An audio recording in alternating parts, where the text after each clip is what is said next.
Selamat pagi teman-teman TNS Family dimanapun Anda berada. Boleh tulis di kolom chat nggak gimana kabarnya?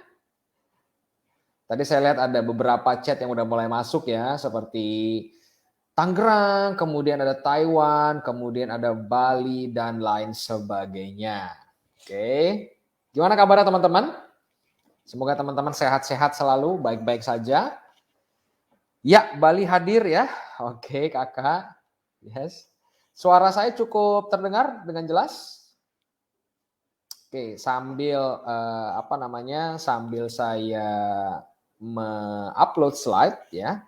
Saya juga tunggu teman-teman semua. Oke. Kalau suara jelas mungkin bisa komen ya.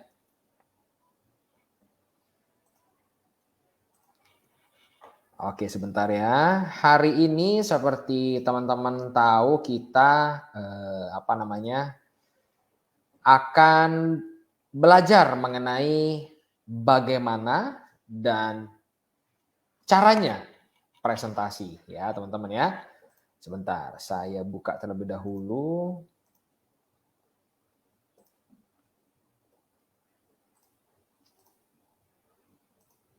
Oke, mungkin bisa komen apakah slide-nya terlihat teman-teman?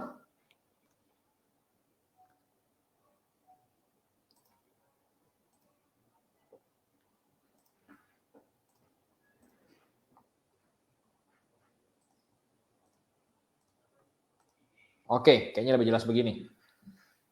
Maaf tadi ada kesalahan teknis. Oke, apakah sudah terlihat? Oke, terlihat ya teman-teman ya. Oke, baik. Terima kasih buat konfirmasinya. Senang banget ketemu teman-teman TNS Family pada hari ini. Dan sebelum kita mulai, izinkan saya memperkenalkan diri ya. Tak kenal maka tak sayang teman-teman. Nama saya Aris Butar, saya adalah Asia Pacific Training and Education Manager. Siapa di antara teman-teman yang pernah ikut training bersama dengan saya? Paling sering saya bikin training itu Kamis malam atau Jumat malam. Ada nggak? Kalau ada, tulis aja di kolom komen saya Pak, gitu ya. Jadi biar saya tahu berapa yang benar-benar udah biasa ikut training sama saya dan berapa yang istilahnya baru kenal atau baru mungkin pertama kali ikutan. Kalau yang baru pertama kali tulis aja baru pertama kali Pak, ya. Oke, hal yang kedua adalah training ini kita laksanakan lewat online ya dengan platform Facebook close group ya. Walaupun visibility-nya sama private-nya dibuka, jadi artinya siapapun bisa melihat ya, isi konten di grup ini, tapi kalau mau komen, mau share, dia harus masuk atau join di dalam grup ini ya.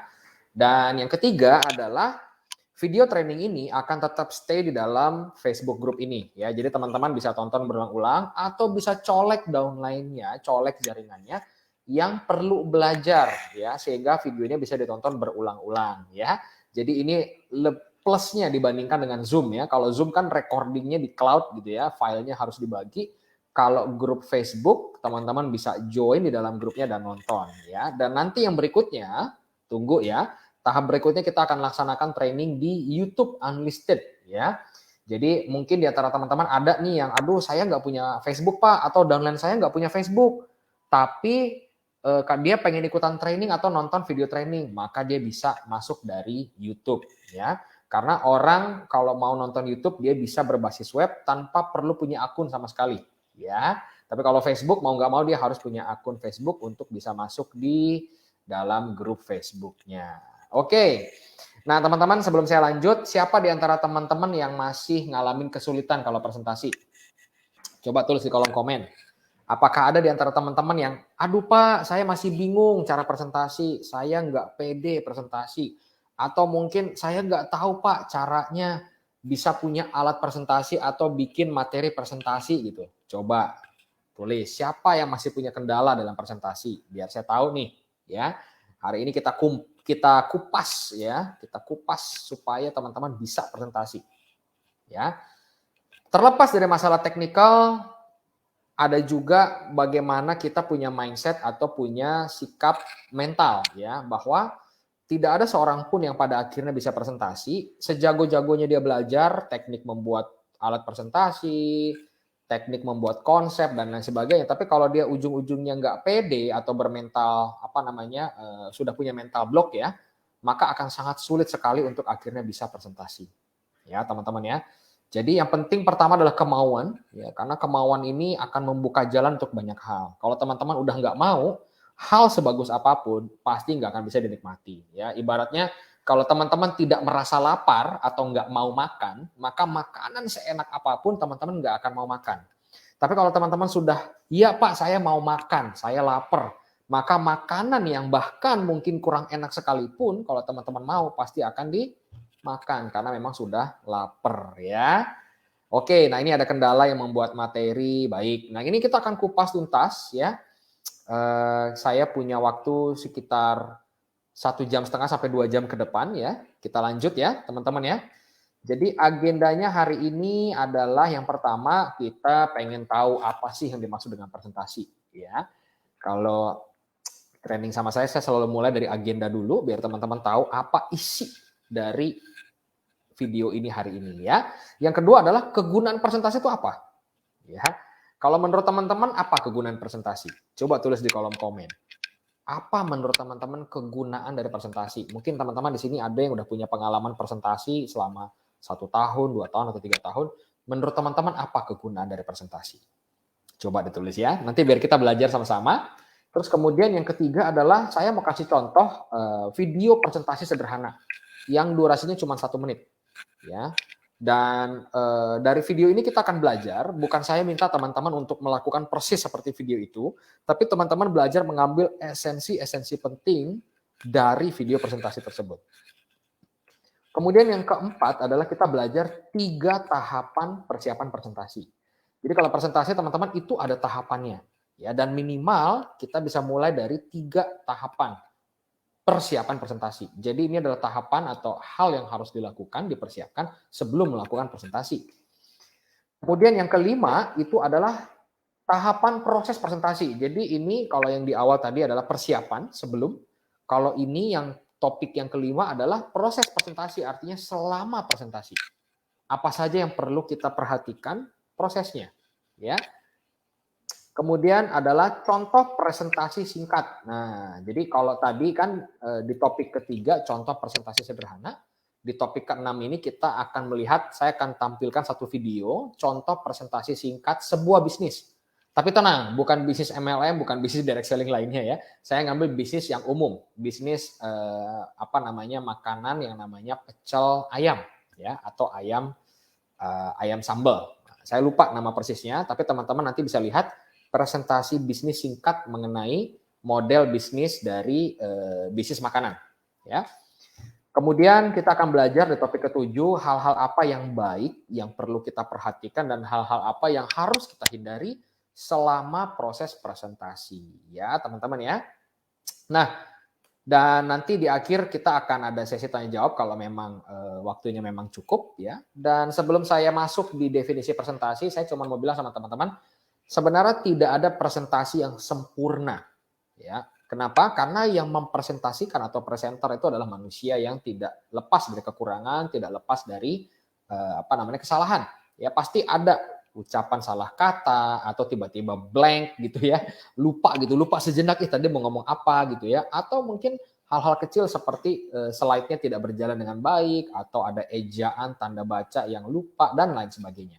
Ya, yang paling penting adalah teman-teman bagaimana menyampaikan ya ide, gagasan atau konsep kepada audiens. Nah, jadi saya mulai ya. Presentasi itu ada apa sih sebenarnya? Presentasi itu kalau definisi sederhananya teman-teman, penyampaian sebuah gagasan atau ide. Ya. Penyampaian gagasan, ide dengan maksud atau tujuan pengambilan keputusan. Jadi kalau presentasi bedanya dengan public speaking apa? Nah, ini dia, ya. Presentasi dengan public speaking ini 2 hal yang berbeda. Setiap orang yang presentasi secara massal gitu ya kepada banyak orang pasti memerlukan public speaking. Tapi public speaking belum tentu ada presentasi. Nah, ini mungkin teman-teman bertanya-tanya, Pak, kayaknya presentasi sama public speaking sama deh. Oh, beda. Presentasi tujuan akhirnya itu harus pada pengambilan keputusan. Sama seperti ketika teman-teman mempresentasikan sebuah bisnis, tujuan dari presentasi adalah orang yang mendengar mengambil satu keputusan yang terkait dengan bisnis. Betul nggak teman-teman? Antara dia join, gabung dengan Anda, atau dia beli produk. Atau dia join di pertemuan berikutnya. Tapi kalau public speaking, tidak harus ada pengambilan keputusan. Ya, tapi kita akan belajar nanti di lain waktu mengenai public speaking. Konsep dari public speaking itu adalah seperti teman-teman menghabiskan waktu ngobrol dan berbicara satu dengan satu orang, tapi dalam kapasitas massa yang lebih banyak. Jadi bagaimana membangun hubungan dan komunikasi dengan banyak orang dalam satu waktu. Itulah namanya public speaking. Tidak harus selalu berakhir pada pengambilan keputusan. Ya, bahkan public speaking tidak harus selalu menggunakan alat presentasi. Ya, tapi kalau sudah namanya presentasi itu harus ada yang dijelaskan, harus ada alatnya. Bahkan alat sesederhana seperti kertas dengan ballpoint itu juga adalah alat presentasi. Ya, teman-teman ya. Baik. Jadi ini adalah definisi dari presentasi, penyampaian gagasan atau ide dengan maksud tujuan pengambilan keputusan. Buat teman-teman yang presentasi bisnis Tiens, teman-teman pasti akan menyampaikan gagasan atau ide bahwa bisnis Tiens adalah bisnis yang jangka panjang. Ya, itu adalah gagasan. Bisnis Tiens adalah bisnis membangun aset, itu juga gagasan. Bisnis Tiens adalah bisnis yang fokus dengan kesehatan dan kesejahteraan. Itu gagasan. Nah, gagasan ini harus disampaikan kepada orang lain dan dipahami di dalam kepala mereka sehingga mereka bisa mengambil keputusan. Apakah itu beli produknya untuk mereka menjadi lebih sehat, join sama bisnisnya untuk membangun pasif atau penghasilan atau income, ya, atau bahkan maaf kata, saya memutuskan untuk tidak join dan tidak beli. Apapun alasannya.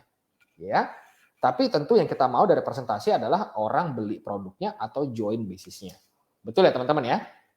Nah, dan ini satu artikel yang saya coba kumpulkan teman-teman. Ternyata ini saya ambil dari sumber ini, ya teman-teman bisa lihat apa namanya. Coba saya lingkarin dulu nih ya. Nah ini teman-teman, saya ambil dari sumber ini, fearof.net ya. Ini satu website yang merilis 100 daftar fobia yang dari yang paling top sampai yang paling akhir di nomor 100. Jadi fobia itu berbicara mengenai rasa takut ya, rasa takut terhadap satu hal, bisa takut, alergi, jijik atau apapun itu ya. Seperti saya misalnya takut kepada ketinggian ya, jadi fobia sama ketinggian. Ada yang fobianya adalah sama ruang sempit. Jadi kalau masuk lift dia merasa takut, gelisah, cemas berlebihan, ya. Nah, jadi teman-teman, berdasarkan artikel ini ternyata takut presentasi atau public speaking itu ada, teman-teman. Ya. Jadi seperti yang saya bilang tadi, presentasi atau public speaking itu dua hal yang berbeda. Orang yang presentasi massal pasti harus bisa public speaking, tapi orang yang public speaking belum tentu harus presentasi. Ya. Nah, jadi di daftar nomor 13 disebutnya glossophobia, the fear of public speaking. Jadi rasa takut berada di depan, ngomong sama banyak orang, harus nyampein pidato atau speech gitu ya, atau presentasi atau public speaking. Ya, saya lebih pede ngomong orang ke orang. Artinya saya lebih pede ngomong satu orang ke satu orang, 4 mata. Tapi kalau udah ngomong sama banyak orang kayak ratusan, apalagi di depan panggung, kayaknya gugup. Nah, ya. Coba teman-teman ayo ngaku di kolom komen. Siapa yang masih suka gugup kalau presentasi di depan? Ada nggak? Ya, saya pribadi kadang-kadang. Jadi jangan bilang bahwa presenter atau public speaker itu nggak pernah gugup di depan panggung. Pasti pernah. Ada yang dulu-dulu yang parah demam panggungnya, yang sekarang-sekarang memang pengalamannya sudah ada, tapi demam panggung itu kadang bisa menyerang kapan aja. Ya. Saya terakhir demam panggung waktu harus presentasi dalam waktu 2 minggu yang lalu kalau tidak salah ya. Saya harus presentasi menjelaskan materi new opportunity post pandemic ke country Vietnam pada saat itu. Bayangkan teman-teman yang hadir waktu itu ada manajemen dari Tiens Vietnam, kemudian ada leader atau top leader dari negara Vietnam, dan saya harus menyampaikan materi dalam bahasa Inggris yang diterjemahkan ke dalam bahasa Vietnam oleh translator. Tentu waktu itu saya mengalami gugup ya kan. Tapi bedanya adalah yang sudah berpengalaman walaupun bisa mengalami gugup atau demam panggung, tapi dia tahu cara mengatasinya. Ya, kalau orang yang baru pertama kali presentasi mungkin ya bingung cara mengatasinya gimana ya supaya nggak gugup gitu ya. Nah, mungkin teman-teman ada juga di antara teman-teman yang masih takut untuk mengadakan presentasi di depan banyak orang. Adakah di antara teman-teman? Coba kalau ada tulis, ya Pak, saya. Saya masih takut presentasi. Ya. Atau mungkin ada di antara teman-teman yang baru gabung di bisnis Tians ini dalam waktu 1 atau 2 minggu ke belakang. Mungkin saja teman-teman takut untuk presentasi. Itu normal teman-teman. Teman-teman baru saja memulai. Satu hal yang pasti adalah kalau teman-teman mau membangun bisnis ini, maka teman-teman harus bisa punya kemampuan namanya presentasi. Setuju ya teman-teman ya? Nah, ini ada yang Silver Lion nih, Mas Janu dari Batam ya. Apalagi kalau yang sudah level Silver Lion, peringkat kehormatan, pasti setuju banget nih. Pasti setuju kalau presentasi itu adalah sesuatu yang harus dilakukan untuk mengembangkan bisnis di Tians. Betul ya Mas Janu ya? Artinya kalau tidak ada presentasi, maka kita nggak akan dapat orang beli produk, kita juga nggak akan dapat orang join di bisnis ini. Oke? Nah, jadi ini adalah satu daftar yang dari sini kita belajar bahwa ternyata takut presentasi atau takut public speaking itu benar-benar merupakan salah satu dari top 100 phobia list. Salah satu ketakutan terbesar yang banyak dihadapi oleh manusia pada umumnya. Ya, dan itu wajar. Saya pribadi pun mengalaminya. Ya, teman-teman ya. Saya lanjut. Nah, sekarang kita pengen tahu kegunaan presentasi itu apa. Jadi presentasi itu ada gunanya, teman-teman. Nah, secara garis besar, kegunaan presentasi itu ada 3. Yang pertama itu menyampaikan informasi. Jadi di dalam presentasi itu harus ada informasi. Sama seperti teman-teman lihat pada slide saya sebelumnya, top 100 phobia list itu informasi, teman-teman. Yang tentunya saya dapatkan dari sumber yang kredibel. Artinya nggak dibuat-buat ya, teman-teman ya, bukan kaleng-kaleng ya.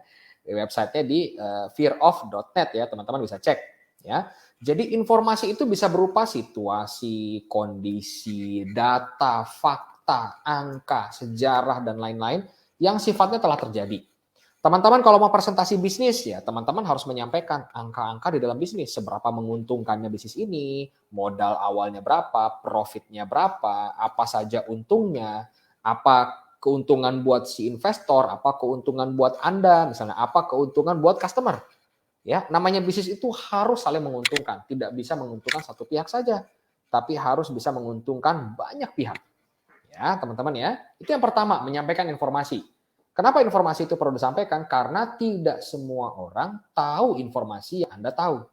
Jadi saya ulang, tidak semua orang mengetahui informasi yang Anda tahu. Bisa jadi karena kapasitasnya, artinya tidak semua orang bisa terpapar informasi yang Anda miliki, atau mungkin mereka tahu informasi yang Anda miliki tapi tidak tahu mengolahnya, sehingga membutuhkan Anda sebagai presenter untuk menyampaikannya secara lebih detail.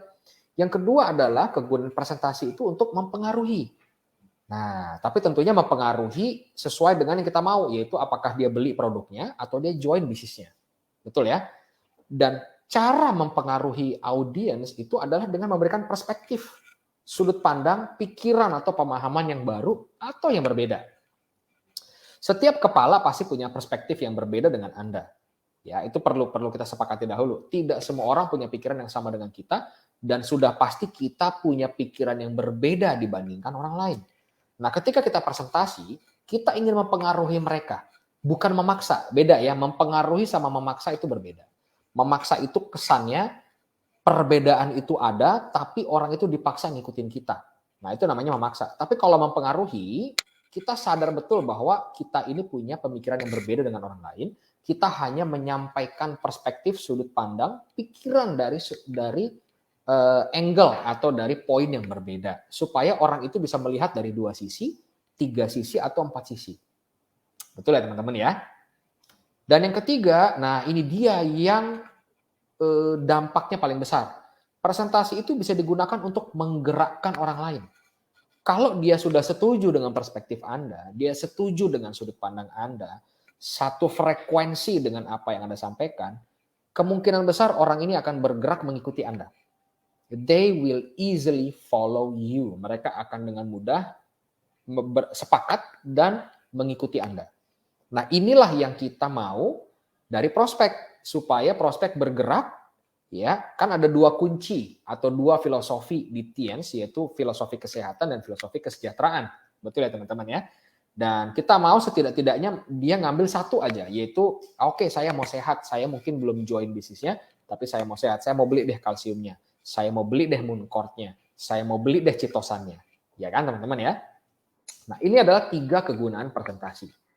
Nah kalau public speaking dia tidak harus menyampaikan informasi, dia tidak harus mempengaruhi, dan dia tidak harus menggerakkan orang lain. Ya, bahkan dia tidak perlu alat presentasi. Dia cukup berdiri di depan pakai mic, itu juga bisa public speaking. Ya, kita bisa lihat dari mungkin teman-teman bisa atau pernah hadir dalam sesi-sesi motivator yang menyampaikan motivasi, atau teman-teman mungkin pernah nonton yang komedi itu stand out comedy ya, stand out comedy. Nah, itu kan nggak perlu pakai alat presentasi, dia cukup memiliki mic, kemudian konsep di kepalanya, dan dia kemudian menyampaikan sebuah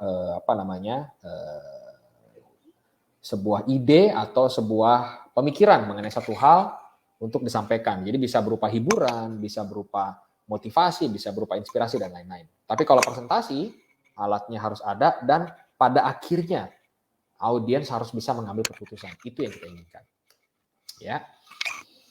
Contoh presentasi yang sederhana. Nah, ini saya putar video 1 menit ya. Coba kita belajar dari video ini, teman-teman.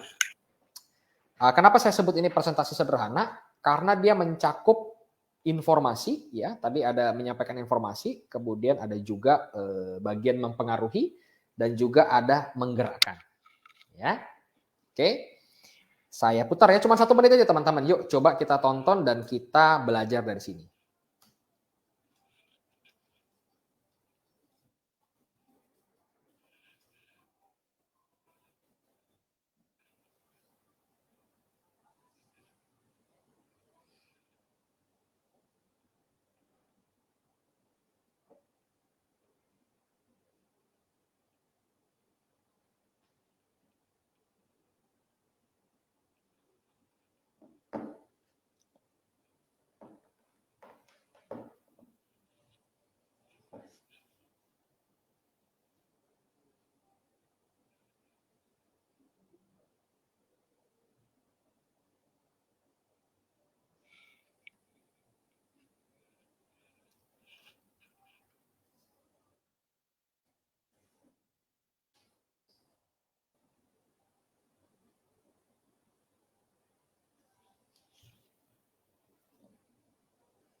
Oke teman-teman, mohon maaf. Kayaknya tadi suaranya nggak keluar ya. Saya putarkan ya teman-teman, saya ulang ya.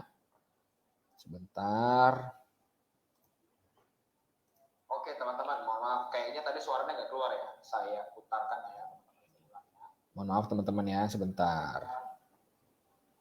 Ini videonya saya ambil dari YouTube ya teman-teman ya. Sebentar. Ini videonya saya ambil dari YouTube ya. Share screen.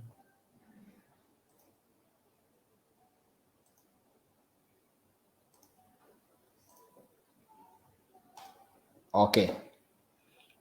Coba saya putar ya.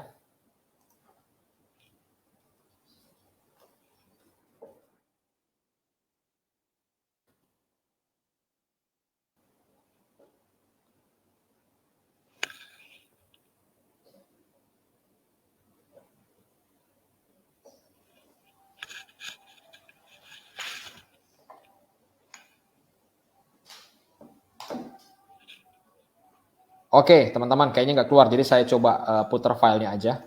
Bentar. Mohon maaf atas kesalahan teknisnya.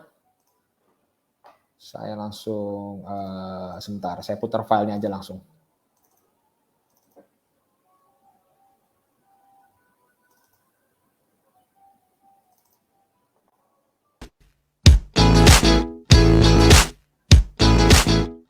Bismillahirrohmanirrohim. Assalamualaikum warahmatullahi wabarakatuh. Hai anak-anak, selamat pagi. Gimana kabarnya? Semoga semua dalam keadaan sehat ya. Tak kenal maka tak sayang. Oleh karena itu, dalam kesempatan kali ini, izinkan Ibu untuk memperkenalkan diri. Nama Ibu Antika Pranandasari. Kalian bisa panggil Ibu dengan panggilan Ibu Antika atau Ibu Tika. Dikarenakan saat ini masih dalam kondisi pandemi, kita tidak diperkenankan untuk melaksanakan pembelajaran tatap muka. Namun, pembelajaran akan tetap dilaksanakan melalui online. Untuk itu, Ibu harap kalian tetap semangat dan jaga kesehatan ya. Untuk orang tua, diharapkan dapat membantu dan membimbing anaknya selama pembelajaran di rumah untuk mencapai kompetensi yang telah ditentukan. Setiap harinya, Ibu akan memberikan pembelajaran dan tugas secara online. Kalian harus bisa mengerjakannya dengan baik dan tepat waktu. Sekian perkenalan Ibu, mohon maaf apabila ada kesalahan. Wassalamualaikum warahmatullahi wabarakatuh. Oke, teman-teman. Ya, tadi udah lihat ya videonya. Coba teman-teman tulis di kolom komen apa yang menarik dari video tersebut. Itu contoh presentasi sederhana, cuma perkenalan diri. Ya, jadi perkenalan diri seorang guru yang harus mengajar anak muridnya dalam kondisi pandemi secara online ya. Coba tulis 2-3 hal deh yang menurut Anda menarik dari video presentasi sederhana tersebut. Coba tulis di kolom komen. Saya tunggu ya teman-teman ya. Coba tulis. Saya pengen tahu apa yang teman-teman pelajari, hal menarik dari video tersebut.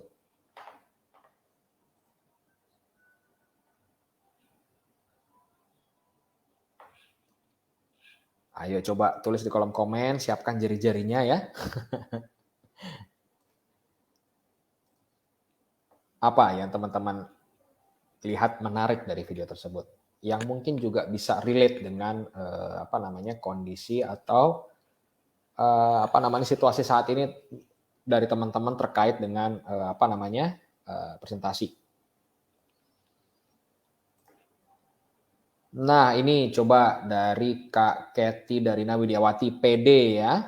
Terus kemudian dari Kak Ahmad Zaini, penyampaiannya mudah dimengerti. Ya, betul banget. Jadi dari dua masukan ini dari Kak Kety dan Kak Ahmad Zaini, ya kita belajar bahwa PD itu penting. Ya, ketika kita mau presentasi kita harus PD. Karena ketika kita udah nggak percaya diri, nggak yakin sama diri sendiri, maka sebagus apapun alat presentasinya, kita nggak akan pernah bisa menyampaikan gagasan atau ide tersebut. Ya, yang kedua juga penyampaian mudah dimengerti, artinya pemilihan bahasa. Ya, kita berada di Indonesia, target audiens kita orang Indonesia, jadi sudah selayaknya kita menggunakan bahasa Indonesia yang mudah dimengerti. Ya, mudah dimengerti. Kalau presentasi saya punya satu prinsip, punya satu aturan sederhana namanya 7-70. Apa itu 7-70? Nah, 7-70 artinya apa? Bacaan dalam presentasinya harus bisa dilihat oleh orang yang bahkan berusia 70 tahun, yang mungkin penglihatannya sudah tidak jelas. Jadi alat presentasinya itu harus bisa dilihat oleh orang yang berusia 70 tahun, dan bahasanya harus bahasa yang bisa dimengerti bahkan oleh anak berusia 7 tahun. Jadi pemilihan bahasa itu sangat penting, teman-teman. Jangan pilih bahasa yang ribet, yang sulit dimengerti, yang akhirnya kita punya ide dan gagasan bagus tuh nggak nyampe. Ya. Terus kemudian Kak Nurul. Nah ini Kak Nurul nih. Kak Nurul bilang cara bicaranya baik dan tidak gugup, mudah dimengerti. Iya, betul banget. Nah kita aja sebagai audiens aja seneng nonton video presentasinya kan, karena bahasanya simple, mudah dimengerti. Bahkan tadi dia ngasih sapaan kan, halo gitu ya, seperti seolah-olah dia berhadapan langsung dengan audiensnya, ya. Apalagi presenter kalau dia tidak melihat kayak sekarang online nih, saya nggak lihat teman-teman semua lagi ngapain. Tapi salah satu skill yang dibutuhkan itu adalah bagaimana kita merasa punya koneksi dan menyapa orang secara langsung di balik layar. Ya, terus kemudian Kak Fauziah juga menyampaikan bahwa cara penyampaiannya agak santai. Betul, santai itu artinya tidak menghilangkan keseriusan dia. Dia tetap serius. Ya, dia punya gagasan memperkenalkan diri kepada anak-anak muridnya dan bahwa pelajaran hanya bisa dilakukan dengan cara online karena pandemi gitu ya. Santai pembawaannya, tapi bukan berarti menghilangkan keseriusannya. Ya, santai itu bisa didapat ketika dia percaya diri. Kegugupannya sudah bisa dia atasi, makanya agak santai. Seperti yang teman-teman lihat saya nih presentasi saya nyantai. Ya, artinya bahasannya seperti seolah-olah bertemu face to face dengan teman-teman langsung. Oke. Terus ya ini juga dari Kak Salmah ya, mudah dimengerti dan dipahami. Ini penting. Sebagus apapun ide atau konsep, tapi kalau nggak dipahami oleh audiens, itu adalah presentasi yang tidak berhasil. Oke teman-teman. Baik, saya balik lagi ke slide ya teman-teman ya. Sebentar. Nah, sekarang 3 tahapan presentasi. Persiapan presentasi. Jadi, kalau mau presentasi itu ada persiapan. Ya, sama kayak orang kalau mau liburan, mau jalan-jalan, ya, mau traveling, pasti ada persiapan, ya. Uangnya disiapin, pakaiannya disiapin, ya. Terus kemudian rutenya disiapin, nyampe di sana mau kemana aja gitu ya. Mau jalan-jalan ke Bali, ya Bali itu luas. Mau di mana? Mau di Denpasar, mau di Kute, mau di Sanur, mau di Desa Tarumenyan, ya, atau mau ke mana? Kan begitu, harus jelas. Nah, yang pertama adalah dalam persiapan presentasi itu yang pertama buat konsep. Konsepnya dulu harus jelas, teman-teman. Karena kita mau menyampaikan gagasan atau ide. Nah, gagasannya apa?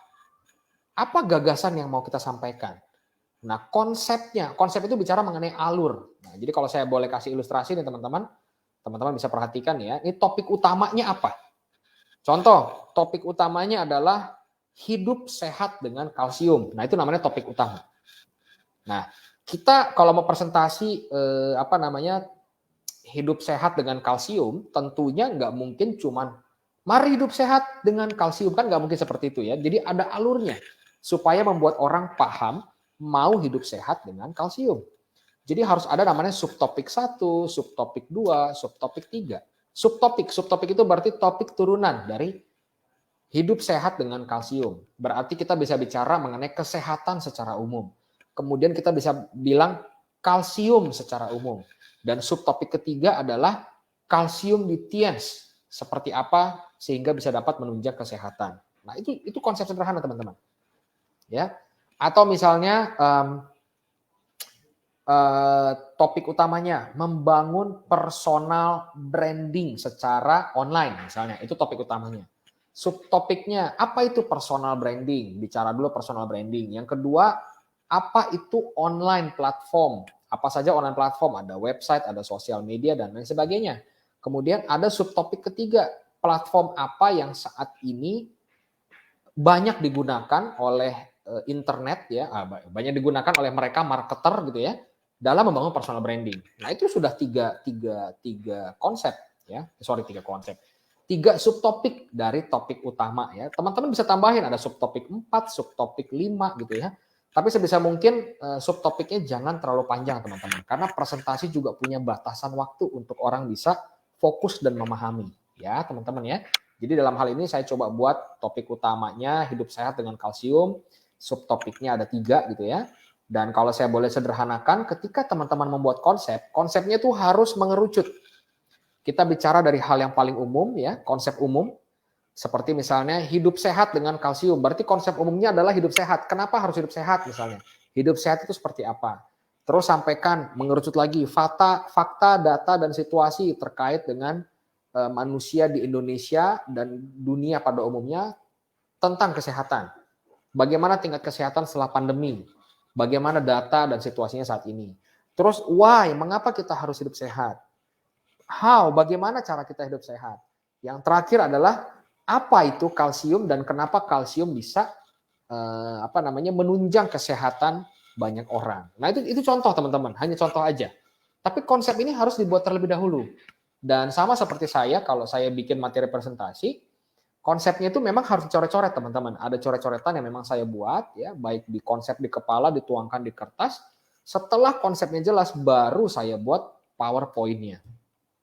Nah, setelah membuat konsep, yang kedua buat rencana. Contoh nih, pentingnya menjaga kesehatan dengan kalsium, jadi seperti yang saya bilang ya. Nah, buat rencananya teman-teman. Bagaimana menyampaikan menjaga kesehatan dengan kalsium?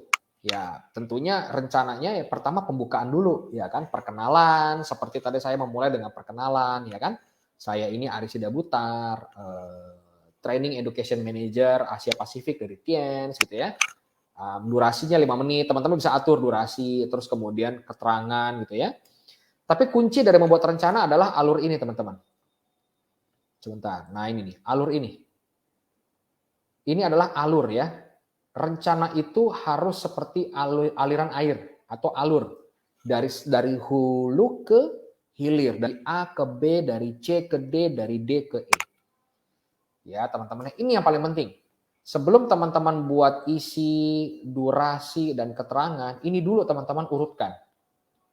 Ya, subtema.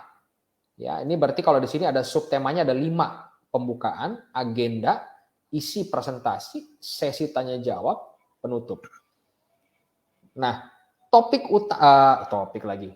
Pentingnya menjaga kesehatan dengan kalsium itu intinya ada di sini. Nah, inilah isi presentasi utama. Jadi sebelum nyampe ke intinya, teman-teman juga harus punya pembukaannya dulu. Ya, buat teman-teman yang ibu-ibu nih yang melahirkan, ketika kontraksi bayi tidak langsung lahir, betul nggak? Ibu-ibu yang punya pengalaman melahirkan nih. Sudah hamil 9 bulan, pasti kontraksi dulu. Bukaan 1, bukaan 2, bukaan 3, sebelum akhirnya brojol dan lahir. Betul nggak? Presentasi juga seperti itu. Isi presentasi yang utama itu harus ada pembukaannya, perkenalan, dan lain sebagainya. Ada bukaan 1, bukaan 2, kemudian brojol gitu ya. Setelah brojol apakah selesai? Iya, kelahirannya selesai. Tapi bukan berarti di situ kehidupan. Nah, bayinya yang baru lahir harus dikasih ASI, ya, diinisiasi ASI, dan lain sebagainya. Oke teman-teman, buat rencana. Jadi presentasi itu tidak segampang seperti teman-teman melihat saya presentasi. Untuk saya mempresentasikan semua materi slide demi slide pada hari ini, itu perlu konsep, perlu rencana, ya, perlu persiapan. Tidak ada liburan yang menyenangkan kalau tidak dilewati dengan persiapan. Tidak ada presentasi yang bagus kalau tidak dilewati dengan persiapan. Kemudian buat draft. Nah, draft itu kayak sebelum teman-teman tuangkan di dalam PowerPoint, teman-teman nyusun dulu kayak gini nih. Nah, kalau saya bentuknya memang di buku, saya tulis di buku ya. Bukunya bukan buku tulis coret-coretan, saya tulis di laptop dalam bentuk notes. Ya, notes. Jadi yang paling penting itu adalah kalau tadi teman-teman membuat kalau draft presentasi itu per subtema itu apa yang mau disampaikan. Ya, jadi dia lebih ke horizontal. Kalau tadi yang sebelumnya, saya mundur slide-nya. Kalau buat rencana teman-teman bikinnya ke bawah atau vertikal. Sebentar ya, nah, saya hapus dulu. Nah, kalau rencana itu teman-teman bikinnya ke bawah. Apa aja subtemanya? Didata dulu subtemanya. Habis itu baru teman-teman bikin draftnya. Tiap subtema, ini kan subtema nih. Ini kan subtema tadi ya, subtema. Nah, teman-teman bikin ke sampingnya tuh apa? Subtema 1, apa yang mesti disampaikan? Kan gitu. Jadi lebih ke sini. Nah, seperti itu dia. Buat draft presentasi. Jadi dia alurnya tuh seperti ini, teman-teman. Teman-teman bikin ke sini, ya kan? Terus habis itu geser ke sini, masuk ke sini, terus ke sini. Ya kan? Habis gitu teman-teman ke sini. Nah, habis itu ke sini. Habis itu teman-teman masuk ke sini, terus ke sini. Seperti itu teman-teman. Presentasi itu harus punya alur, dan alurnya itu kalau bisa mengerucut. Artinya dari konsep yang luas sampai konsep yang mengerucut yang berujung kepada pengambilan keputusan. Ya, sebagai contoh nih. Kalau saya boleh presentasi 30 detik. Presentasi 30 detik ya. Contoh, ini saya kasih presentasi 30 detik. Namanya liburan ke Bali. Tahu nggak kenapa teman-teman harus ke Bali? Karena Bali ini adalah kawasan terkenal, salah satu kawasan terkenal di seluruh dunia dan ada di Indonesia, ya. Dan di Bali ini banyak sekali tempat mulai dari gunung sampai ke pantai. Jadi udara sejuk, udara dingin sampai ke pantai, main di laut itu ada. Dan karena kita orang Indonesia, ada di Indonesia, maka ini adalah tempat yang sangat mudah dijangkau, tempat berskala internasional, dikenal di dunia, tapi ada di negara kita. Jadi kenapa enggak kita liburan ke sana, menikmati indahnya pemandangan di atas gunung, dan juga menikmati air lautnya, dan menikmati liburan dengan santai. Nah, itu contoh presentasi 30 detik mengenai Bali. Ya kan? Di dalamnya ada informasi, kemudian juga ada ajakan, dan juga ada inspirasi di dalamnya. Apa inspirasinya? Ya, inspirasinya adalah ini tempat yang dikenal di seluruh dunia, dan kita bisa menikmati udara sejuk dan dingin di pegunungan, dan juga menikmati air laut di pantai. Teman-teman langsung membayangkan, buat teman-teman yang tahu bagaimana nikmatnya udara sejuk dan dingin di pegunungan, teman-teman pasti mau atau minimal terfikir untuk, oh ya enak juga ya menikmati udara sejuk di pegunungan. Buat teman-teman yang suka berenang, yang suka mantai, atau pengen main di pantai karena udara hangat, teman-teman langsung terfikir, oh iya ya, kayaknya enak juga di pantai. Apalagi ini tempat yang dikenal di dunia. Jadi kalau saya berangkat ke Bali, kemudian saya bikin foto, orang-orang akan tahu, oh orang ini sudah berangkat ke Bali. Ya teman-teman ya, itu contohnya. Itu presentasi 30 detik ya. Menggerakkan orang untuk berpikir, oke, saya mau liburan ke Bali. Minimal dia terpikir dulu, itu sudah masuk dalam menggerakkan. Oke, teman-teman. Jadi inilah proses yang harus saya lewati ketika saya bikin materi presentasi, gitu ya. Kemudian kalau tadi persiapan, sekarang proses presentasi. Jadi ini di bagian ini kita akan belajar selama presentasi apa saja proses atau tahapan-tahapan yang dilewati. Yang pertama, pada proses presentasi, bagian yang penting di awal, ya, ini pakai alur ya teman-teman ya, itu adalah hook. Hook itu ibarat kayak jangkar, nyangkut gitu ya. Pembukaan presentasi yang baik itu sangat penting. Ketika teman-teman berdiri di panggung pertama kali, ya, kalau orang bilang apa ya, basa-basi itu penting. Iya betul-betul. Tujuannya apa? Karena gini, coba teman-teman bayangkan. Kalau Anda ikut atau hadir di presentasi gitu ya, presentasi bisnis atau presentasi apapun itu, teman-teman akan datang dengan banyak membawa pikiran dari luar. Teman-teman punya harapan untuk mengetahui topik yang akan diberikan, tapi teman-teman juga bawa masalah dari luar, mungkin piring ada yang belum dicuci di rumah, ya kan? Kemudian ada jendela yang belum ditutup, atau ada yang punya hewan peliharaan, kucing atau ayam atau anjing mungkin belum dikasih makan gitu ya. Teman-teman mungkin punya pikiran seperti itu. Itu baru Anda. Bayangkan kalau 50 orang berkumpul dalam satu tempat, mereka punya masalahnya masing-masing, punya pikirannya masing-masing. Udah gitu 50 orang berkumpul, belum tentu semuanya saling kenal. Jadi pasti suasananya kaku, betul nggak teman-teman? Suasananya pasti kaku. Makanya teman-teman mungkin kalau hadir di presentasi atau seminar-seminar motivasi, pembukaannya itu wow banget. Ya, dan pembukaan di awal itu biasanya dimulai dengan ice breaking. Ice breaking itu kayak, itu istilah ya. Ice breaking itu kayak mecahin es. Jadi semua kekakuan dan kebekuan karena satu demi satu orang tidak saling mengenal. Kemudian kita juga dari luar bawa masalah dan pikiran sendiri masing-masing gitu ya. Itu dipecahkan. Kemudian akhirnya semua orang ibaratnya kayak soul-nya, spirit-nya nyatu di dalam ruangan itu dan akhirnya fokus mendengarkan si public speaker atau motivator tersebut. Nah, itu namanya pembukaan. Ya. Pembukaan itu penting, teman-teman. Sama seperti bayi yang baru lahir, kalau dia tidak ada pembukaan atau tidak ada kontraksi, kecuali yang sesar itu beda ya. Seksio atau sesar itu beda. Tapi kalau yang lahirnya alami, dia harus kontraksi dulu. Itulah tanda bahwa oke, ini sebentar lagi akan brojol. Yuk segera ke rumah sakit, ya kan? Jadi saya ulang, pembukaan presentasi yang baik itu sangat penting. Ya, minimal orang harus kenal siapa Anda yang berdiri di depan panggung, nama Anda siapa. Anda mungkin bisa tambahkan hal-hal yang lucu atau yang menarik, misalnya seperti saya orang Jawa, tapi lama tinggal di Sumatera, bisa bahasa Inggris, jenenge sopo, misalnya kayak gitu. Ya, itu penting teman-teman. Tujuannya untuk memecahkan kekakuan, memecahkan kebekuan. Oke? Dan akhirnya orang kenal siapa Anda dan matanya tertuju kepada Anda. Itu saya sebut the hook. Hook itu nyangkut kayak gini. Nah, itu hook. Tek, nyangkut. Yang mau kita ambil adalah attention. Perhatian orang, fokus orang konsentrasi orang tertuju kepada kita selama masa presentasi, apakah itu 45 menit, 90 menit, atau 2 jam. Oke, itu yang pertama ya, pembukaan. Strong opening. Yang kedua adalah story. Nah, teman-teman kan sudah bikin konsep, sudah bikin rencana, sudah bikin draft presentasi tadi di tahap persiapan ya. Konsep, perencanaan, draft presentasi. Nah, itu ada alurnya. Alurnya itu harus kayak sungai, dari hulu ke hilir, dari atas ke bawah. Dan dia harus mengerucut. Karena tujuan presentasi tadi apa? Kita mau menggerakkan orang untuk mengambil keputusan. Apakah dia join, beli, atau nggak join sama sekali. Nah, itu ya. Seperti itu. Nah, story-nya adalah berarti presentasi itu harus punya alur sesuai konsep. Saya dulu waktu pertama kali presentasi, namanya baru berpresentasi ya, udah nggak punya konsep, topiknya tahu tapi nggak bikin konsep, nggak punya perencanaan, jadi akhirnya ngalor ngidul. Bahkan udah pakai slide, akhirnya cuma baca slide. Nah, presentasi yang buruk itu adalah presentasi yang cuma baca slide, teman-teman.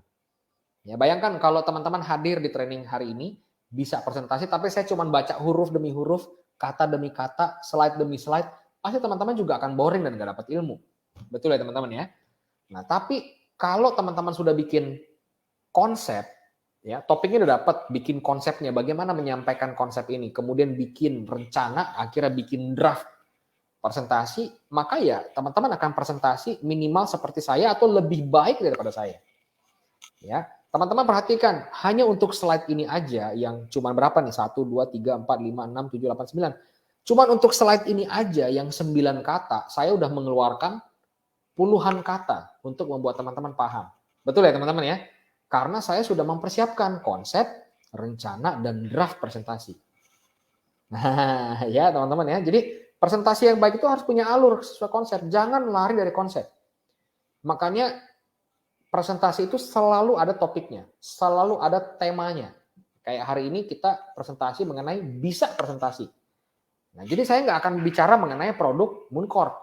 Saya nggak akan bicara mengenai motivasi. Saya nggak akan bicara mengenai sosial media. Betul ya?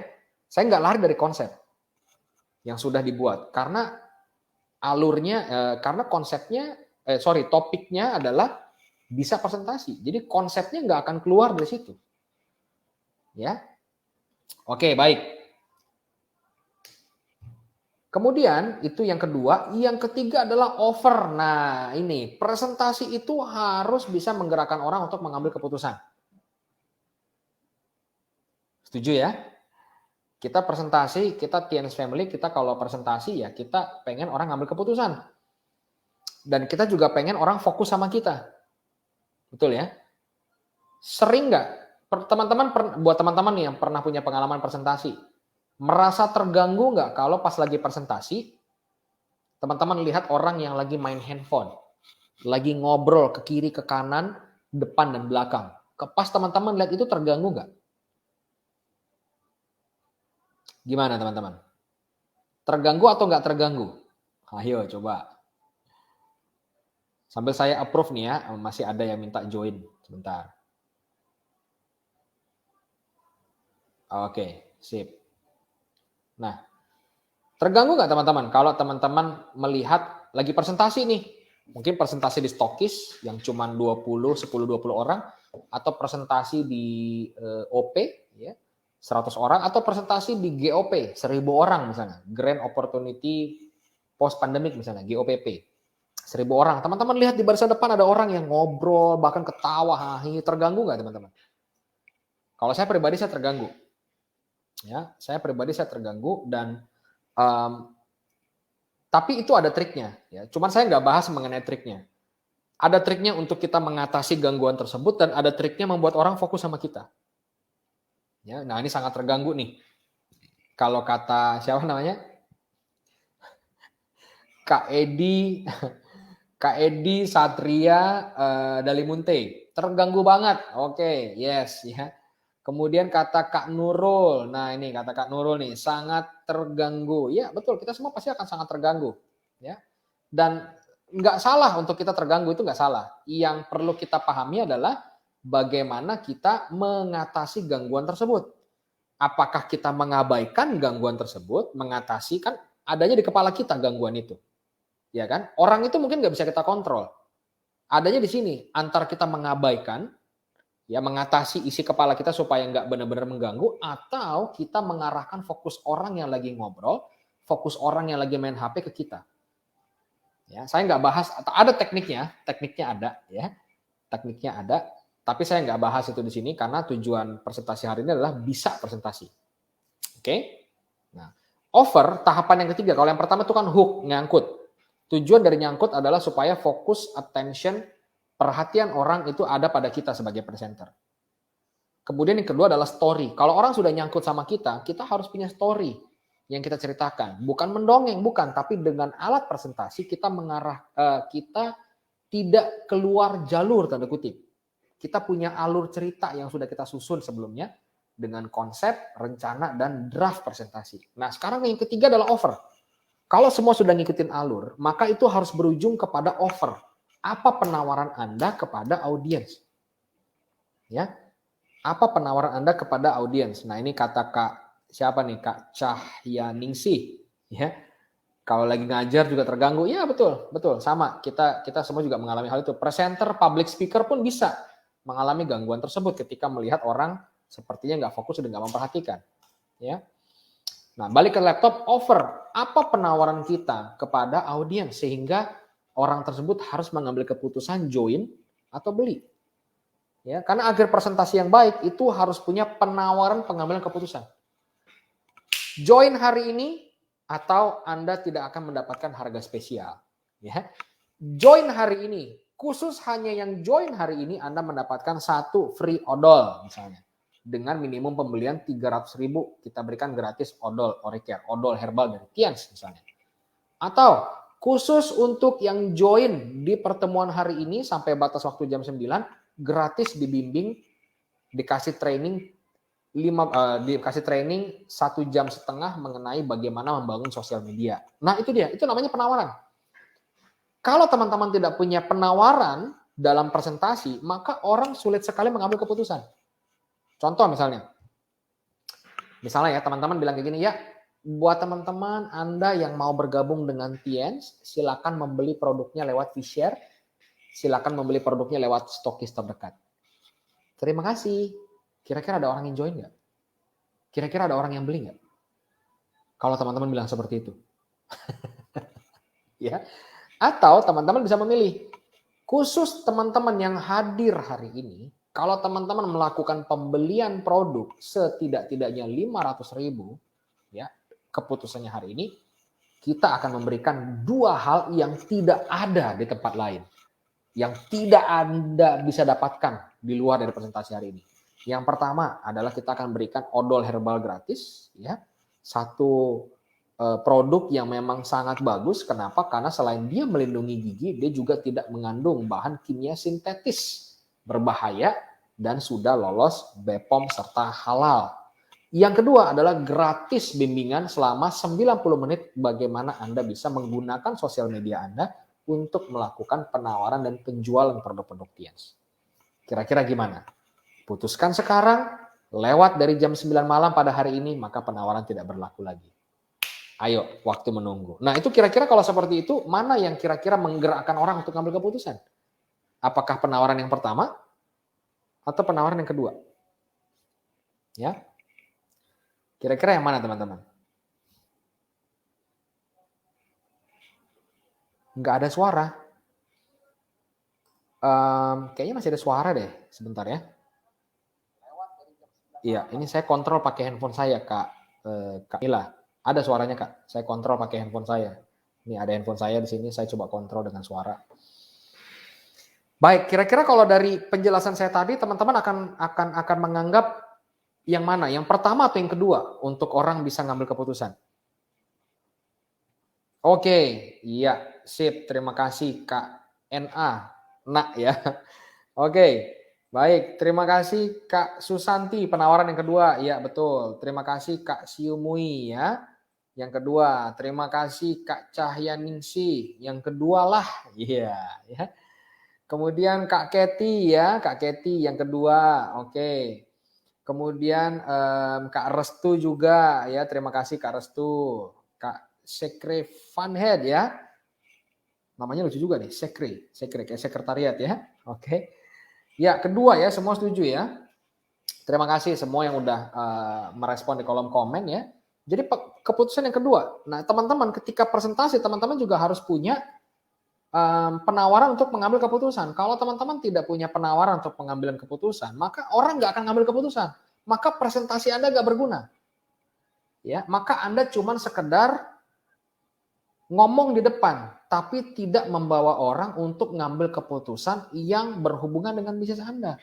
Buat apa? Kita di sini mau membangun bisnis dengan cara menawarkan produk kesehatan, ya, suplemen kesehatan, dan juga menawarkan peluang bisnis supaya orang bisa lebih berhasil hidupnya secara material, secara ekonomi bisa lebih sejahtera. Kalau dua hal itu tidak tersampaikan dan orang akhirnya tidak mengambil keputusan apapun, maka presentasi itu bisa dibilang belum berhasil. Ya, jadi saya ulang ya, proses presentasi itu ada 3. Hook, karena pembukaan itu sangat penting untuk bisa nyangkut ya, supaya orang fokus perhatiannya sama kita. Yang kedua adalah story.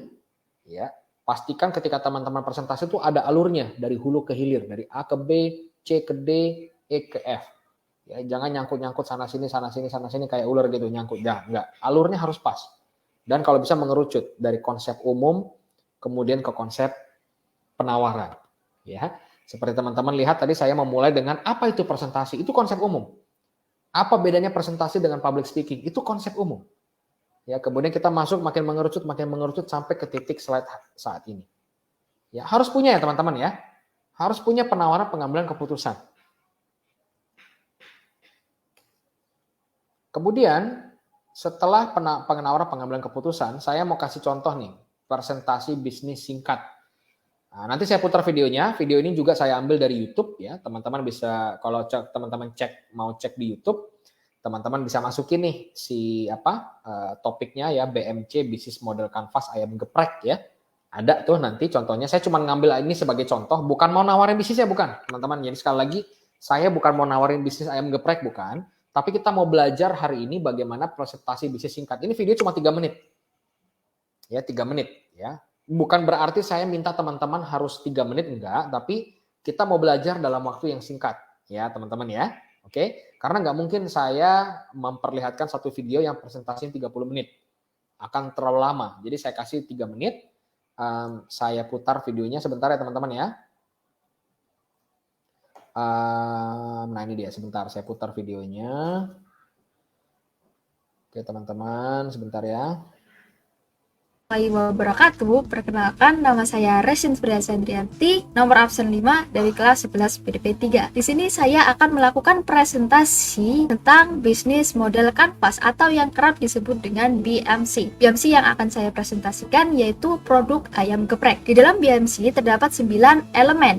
Yang pertama yaitu customer segment. Customer segment yang akan saya targetkan yaitu para remaja, orang dewasa, serta para pecinta makanan pedas. Kemudian yang kedua yaitu value proposition atau yang biasa disebut dengan kelebihan produk. Value proposition yang terdapat pada produk ini yaitu memiliki tingkat level kepedasan, tidak menggunakan bahan pengawet, serta menggunakan ayam yang masih fresh. Selanjutnya yang ketiga yaitu channel. Untuk memasarkan produk ini saya menggunakan media sosial, kemudian toko itu sendiri, serta menggunakan brosur. Yang keempat yaitu revenue streams atau biasa disebut dengan pendapatan. Pendapatan yang didapatkan dari produk ini tidak lain yaitu dari ayam geprek itu sendiri. Kemudian yang kelima yaitu sumber daya. Sumber daya yang dimiliki dari bisnis ini antara lain adalah pegawai serta bahan baku. Yang keenam yaitu customer relationship atau hubungan konsumen. Untuk menjalin ikatan dengan konsumen, di sini saya memberikan penawaran seperti yang pertama yaitu paket hemat, yang kedua yaitu pembagian 30 voucher ayam geprek setiap hari Jumat. Yang ketujuh yaitu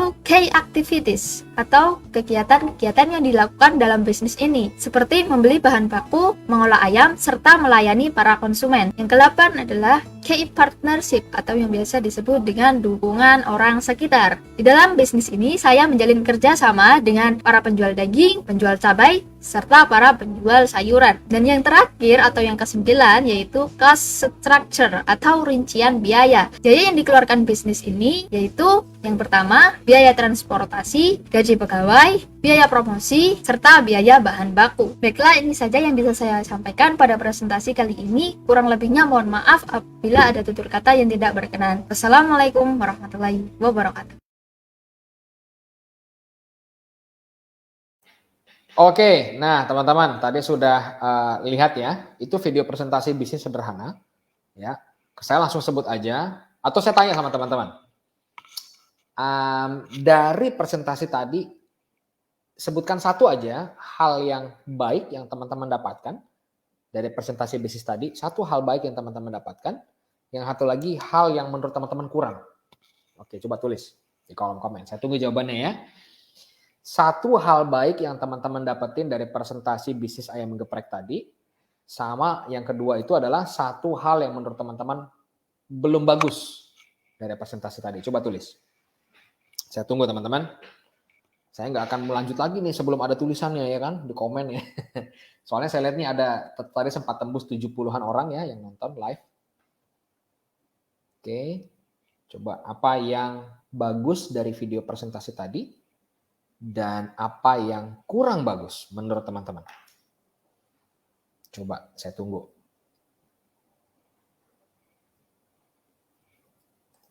Coba tulis teman-teman.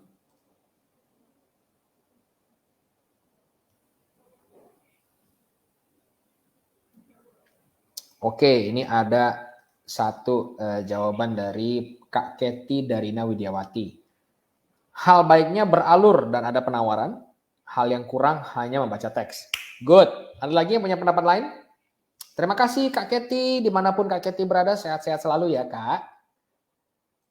Oke, berikutnya Rosalia. Kak Rosalia Sulistiari. To the point. Iya benar. Aku setuju banget. Karena memang cuma 3 menit Kak. Ya, jadi teman-teman juga bisa lihat. Karena memang waktunya singkat. Cuma 3 menit. Ya, bayangkan itu ibarat kayak kita presentasi kalsium 3 menit. Pasti kita akan langsung to the point. Ya kan? Beda kalau dia menjelaskan 15 menit, mungkin banyak hal yang bisa dieksplor. Ya kan? To the point, singkat, padat. Oke, sip. Itu mungkin baru hal baiknya ya Kak Rosalia ya. Kak Rosa belum tulis hal yang kurangnya.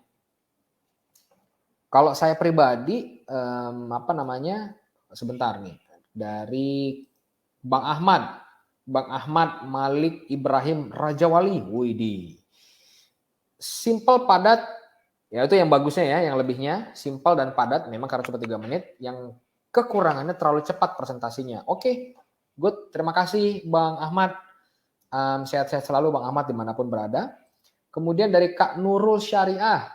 Yang baik adalah cara bicaranya sangat fasih dan mudah dimengerti. Ya betul. Berarti dia menggunakan bahasa yang sederhana. Ya bahasa yang sederhana. Ya. Yang tidak baik terlalu terburu-buru. Iya betul. Karena memang waktunya hanya 3 menit. Ya, pada akhirnya memang waktu itu akan menjadi salah satu variabel penentu apakah presentasi itu terburu-buru, terlalu cepat atau terlalu lambat. Ya, presentasi itu kita tidak bisa terlalu lama, tapi tidak bisa juga terlalu cepat. Jadi kita harus cari yang di tengah-tengahnya. Ya, terima kasih Kak Nurul. Kemudian tadi tambahan dari Kak Rosalia ya, hal yang kurang bagus dia membaca. Ya betul, memang terkesan banget membaca ya. Tidak ada eye contact ya. Nah nanti kita bahas di ini. Nanti ada topik hal yang harus dihindari dan hal yang harus diperhatikan ya, do and don'ts. Nanti kita bahas ya. Terus kemudian dari Bang Riyadi, alur konsepnya bagus, cuma dari penyampaiannya terlalu cepat. Iya, berarti alurnya bagus ya. Mengerucut ya. Dia bilang kan bisnis ayam gepreknya itu ada 9 elemen ya. Kalau menurut saya pribadi kekurangannya dia belum ada faktor yang unsur yang menggerakkan orang untuk ambil keputusan. Apakah keputusannya mau beli ayamnya di restorannya atau mau jadi mitra bisnisnya? Itu yang nggak ada tadi kan ya. Dia cuma jelasin bisnis ayam gepreknya itu ada 9 elemen yang dia presentasiin. Oke, terima kasih Bang Riyadi. Kemudian Kak Oili bilang belum berpengalaman. Yes. Karena tadi memang dia bikin presentasi itu untuk nyelesain tugas ya, jadi memang datangnya bukan ada pengalaman ya, tapi nggak apa-apa kita belajar di sini. Kemudian Kak Sekre, tujuan dan maksud dia jelas menawarkan. Ya, betul, menawarkan. Apa namanya? Sebenarnya memperkenalkan, lebih ke memperkenalkan. Ya, bisnis ayam gepreknya. Tapi menurut saya pribadi, dia tidak ada ajakan untuk orang, ayo beli di restorannya atau misalnya join beli franchise-nya atau misalnya seperti itu ya. Lebih terlihat membaca teks ya, betul. Ini tadi kita semua sama-sama setuju ya. Oke. Kemudian Kak Rosalia, hal bagus lainnya lancar banget penyampaian. Iya benar. Berarti dia ada latihan. Ya. Saya pertama kali awal-awal presentasi, saya latihan. Latihan di depan cermin ngomong gitu ya. Kemudian saya suruh istri saya dengerin saya presentasi. Saya tanya dia gimana menurut pendapat dia sebagai pendengar. Dan pernah saya juga ngerekam. Saya ngerekam presentasi saya, habis itu saya nonton videonya untuk menilai saya kalau presentasi itu seperti apa. Ya. Seperti itu. Jadi latihan itu penting. Latihan ada yang memang di belakang layar, ada juga latihan yang istilahnya memang harus di depan panggung. Ya, istilahnya learning by doing. Saya bisa presentasi dengan kualitas seperti hari ini karena memang saya banyak berlatih di depan panggung. Ya, bahkan sebelum saya join TN, saya juga berada di industri perusahaan direct selling network marketing yang selama 10 tahun, hampir 10 tahun. Dan selama hampir 10 tahun tersebut, saya presentasi itu seminggu, ya ngasih training seminggu itu setidak-tidaknya 3 kali. Setidak-tidaknya, bayangkan, seminggu setidak-tidaknya 3 kali. Ya, sebanyak-banyaknya saya sehari 1. Itu paling banyak. Jadi seminggu bisa dapat 6 atau 7 kali presentasi. Itu udah paling banyak, teman-teman. Ya. Kak Nurul Fadilah, nah ini bagus. Betul banget. Harga dan biaya investasi bisnis tidak disebutkan. Jadi kalau teman-teman presentasi TIENS, ya kalau tadi teman-teman ngikutin alur presentasi yang seperti tadi, ayam geprek, maka teman-teman nggak nyebutin joinnya berapa, ya kan? Teman-teman jelasin kalsium itu apa, keuntungan hidup sehat apa, bisnis di TIENS itu bagusnya apa, tapi teman-teman nggak kasih harga dan biaya penawaran. Teman-teman nggak cerita Mooncourt itu harganya berapa, manfaatnya teman-teman ceritakan Mooncourt itu manfaatnya ini, tapi teman-teman nggak cerita harganya. Dan biaya investasinya kalau join di bisnis ini tuh cuman 99.000 misalnya. Nah itu teman-teman. Ya itu kurangnya dari presentasi yang tadi. Baik, saya lanjut lagi ke slide sebentar.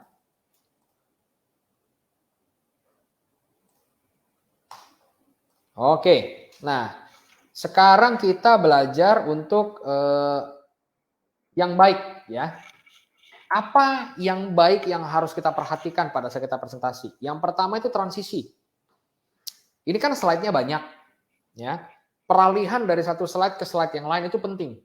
Jadi mungkin teman-teman pernah punya pengalaman presenter kayak saking kesannya terlalu baca slide, dia jadi kayak tidak menemukan hubungan antara satu slide dengan slide yang lain. Benar-benar hanya baca slide. Ya kayak tadi kan kita lihat hanya baca slide, benar-benar baca slide aja. Jadi peralihan dari satu bab ke bab yang lain, dari satu slide ke slide yang lain itu penting. Supaya kita tidak kehilangan track dan orang atau audiens juga bisa menemukan hubungan antara satu slide dengan slide berikutnya. Nah, ini contoh-contoh kalimatnya. Ya, seperti yang tadi disampaikan, melanjutkan slide sebelumnya. Kenapa demikian? Nih, mari kita lanjut ke seperti itu, teman. Itu namanya transisi. Kalimat transisi. Ya, gestur. Teman-teman, gestur itu bicara mengenai bahasa tubuh, ya. Contoh kayak misalnya nih, kalau teman-teman lihat, ya, kalau bahasa tubuh saya dari tadi benar-benar fokus sama layar. Saya nggak presentasi seperti ini. Begini teman-teman presentasi itu begini. Nah, kalau saya bahasan seperti itu, teman-teman juga mungkin nggak akan bisa fokus sama saya. Betul ya teman-teman ya? Tapi saya lihat ke monitor. Nah, ini kalau mata saya lagi lihat ke kamera nih. Tapi saya juga lihat ke monitor, saya melihat Anda. Nah ini penting gestur, kalau secara offline berdiri gitu ya, misalnya berdiri di depan banyak orang, kita hal-hal yang sederhana seperti kayak misalnya, coba saya perbesar dulu slide-nya. Hal-hal yang sederhana seperti fokus pandangan mata pada peserta, nah itu penting. Ekspresi senyum, ya. Berapa kali teman-teman lihat saya senyum tadi ya? Bukannya saya nggak tanpa senyum, saya dengan senyum. Tapi tidak mungkin presentasi sambil tersenyum terus ya, kalau nggak bisa ngomong, ya kan? Kemudian penampilan rapi, nah ini seperti teman-teman lihat saya pakai lengan panjang tuh, lengan panjang, kemudian saya pakai baju berkerah ya. Bayangkan saya presentasi bisnis tapi saya cuma pakai kaos oblong, Belum tentu orang bisa respect, kecuali kalau kita presentasi sama teman baik. Tapi kalau sama orang yang belum dikenal, maka penampilan itu penting, penampilan secara visual. Ya, minimal rapih, teman-teman. Kemudian dinamis. Dinamis itu berarti penggunaan tubuh seperti tangan, ya kayak tadi saya juga jelasin kan seperti ini ya. Nggak statis, lawannya dinamis itu statis. Jadi kayak diam gini. Ya, selamat pagi teman-teman. Hari ini kita akan belajar mengenai bagaimana bisa presentasi. Presentasi itu gunanya adalah untuk menyampaikan gagasan, ide atau konsep yang berujung kepada pengambilan keputusan. Kemudian presentasi itu melalui 3 tahapan persiapan untuk presentasi. Yang pertama adalah bikin konsep, yang kedua adalah, nah itu namanya kaku. Ya, dinamis itu seperti ini. Ya, jadi kalau presentasi penting untuk kita mengalahkan rasa gugup tersebut. Karena kita butuh gestur. Ya, kenapa? Karena bahasa tubuh itu adalah bahasa yang datang dari hati.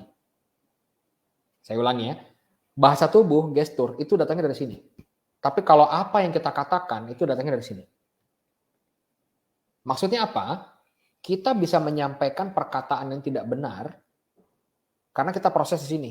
Tapi hati itu sulit sekali untuk dibohongi. Makanya kenapa orang bilang di dalam hati kita tuh ada hati kecil yang sulit sekali untuk berdusta. Benar nggak teman-teman? Nah, bahasa tubuh itu datangnya dari hati. Makanya kalau kita mau menilai orang ini nyaman nggak sama kita? Nggak usah dengar apa perkataannya, lihat aja bahasa tubuhnya. Kalau dia nggak nyaman sama kita, itu akan nampak dari bahasa tubuhnya, bukan terdengar dari kalimatnya. Dia bisa bilang sama kita, oh aduh senang banget ketemu kamu, bla bla, tapi bahasa tubuhnya berbeda dengan ucapannya. Ya, kenapa? Karena bahasa tubuh itu nggak bisa menipu. Bahasa tubuh itu bahasa yang datang dari hati. Makanya kenapa orang ketemu orang secara offline, trust-nya itu bisa langsung ngikat. Bener nggak teman-teman? Bener ya? Kalau ketemu online, saya nggak bilang online itu jelek, enggak. Tapi kalau bertemu dengan orang secara langsung, itu trust-nya lebih mudah, lebih kuat terbangunnya. Dibandingkan nggak pernah ketemu sama sekali. Kenapa? Karena kita bisa melihat bahasa tubuh. Kalau presentasi seperti ini, teman-teman hanya bisa terbatas melihat saya dari pinggang mungkin ke atas. Betul ya teman-teman ya? Tapi kalau kita bertemu secara langsung, banyak hal yang bisa kita lihat, banyak hal yang bisa kita pelajari. Ya, nah itu makanya kenapa gestur itu penting di dalam presentasi. Orang gugup dalam presentasi itu akan kelihatan. Tangannya bergetar, suaranya bergetar. Ya, kalaupun tangannya nggak kelihatan, dia lipat tangan seperti ini misalnya. Itu akan kelihatan dari bahasa tubuhnya dia gugup. Ya. Oke, karena bahasa tubuh itu bahasa yang datang dari hati, bukan dari pikiran. Datangnya dari hati, jadi nggak bisa bohong. Kemudian alat presentasi. Nah, jadi teman-teman kalau presentasi, teman-teman ada janji presentasi, ya pastikan ada alatnya.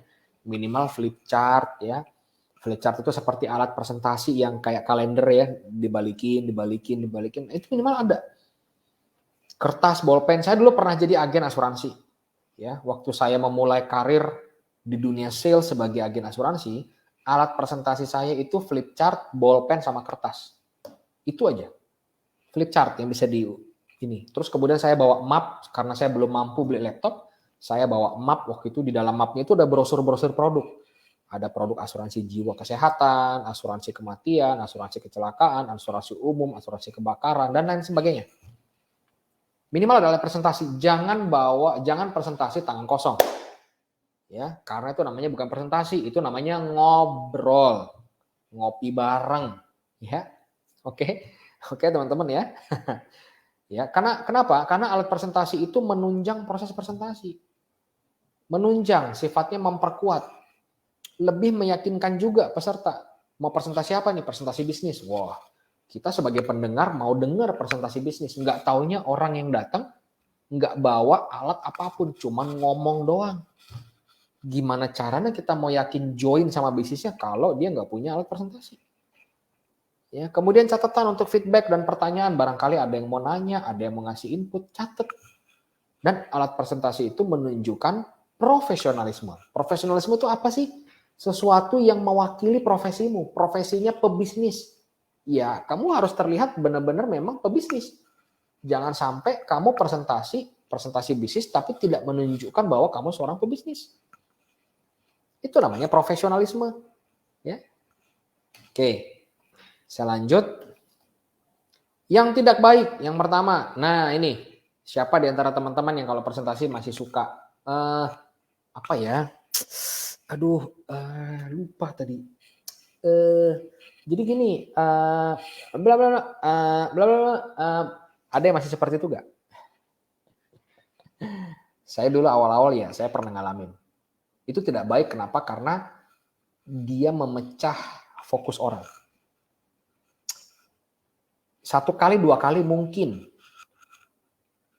tanpa disengaja kita mengucapkannya. Tapi kalau terlalu sering diucapkan, itu memecah konsentrasi orang.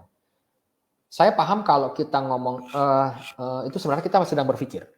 Kita sedang mengakses. Ya, tapi ada satu teknik yang memang bisa digunakan supaya kata itu tidak keluar. Ya, tapi saya nggak bahas tekniknya. Karena di sini hari ini saya bicara mengenai bisa presentasi, bukan tekniknya. Oke. Nah, ini sebaiknya dihindari. Dan bagaimana cara untuk kita menghindari ini? Dengan cara banyak berlatih. Banyak berlatih di belakang layar sama berlatih di depan layar, di depan banyak orang. Kalau bisa pas presentasi ada rekamannya supaya bisa dievaluasi atau dinilai. Yang kedua, penampilan gak representatif. Katanya presentasi bisnis. Datang pakai sendal jepit atau selop, celana jeans, t-shirt, terus pakai topi. Terus nggak pakai alat presentasi. Nah, siapa yang mau join bisnis Anda? Saya kalau dijelasin presentasi bisnis, joinnya mungkin 100.000, oke lah saya mampu bayar 100.000, tapi yang presentasi kayak begitu, pakai sendal jepit, selop, celana jeans, kemudian kaos oblong, pakai topi, dan nggak bawa alat presentasi. Ya, minimal banner ada di handphone gitu dia nggak. Cuman ngomong aja, ya ini produknya bagus, lu join bisnis gue deh, udah banyak orang yang berhasil di bisnis ini. Ini bisnis udah lebih dari 35 tahun misalnya. Atau ini bisnis udah lebih dari 20 tahun. Nggak banyak perusahaan yang udah lebih dari 20 tahun. Dan di Indonesia udah 20 tahun misalnya. Gimana caranya gue join sama lu ya? Penampilan aja udah nggak meyakinkan. Alat presentasinya nggak ada. Nah, jadi ragu. Ketika seseorang ragu, akan lebih besar peluangnya untuk dia tidak join dan tidak beli. Katakanlah dia tertarik sama produknya, tapi penampilannya seperti itu dan bicara kesehatan. Contoh produknya ada nggak? Aduh, nggak ada. Kamu udah pakai produknya? Enggak, saya belum pakai. Saya baru join 2 minggu yang lalu. Ini saya mempresentasi aja, mau join nggak sama bisnis saya? Atau mau beli nggak? Itu sangat sulit, teman-teman.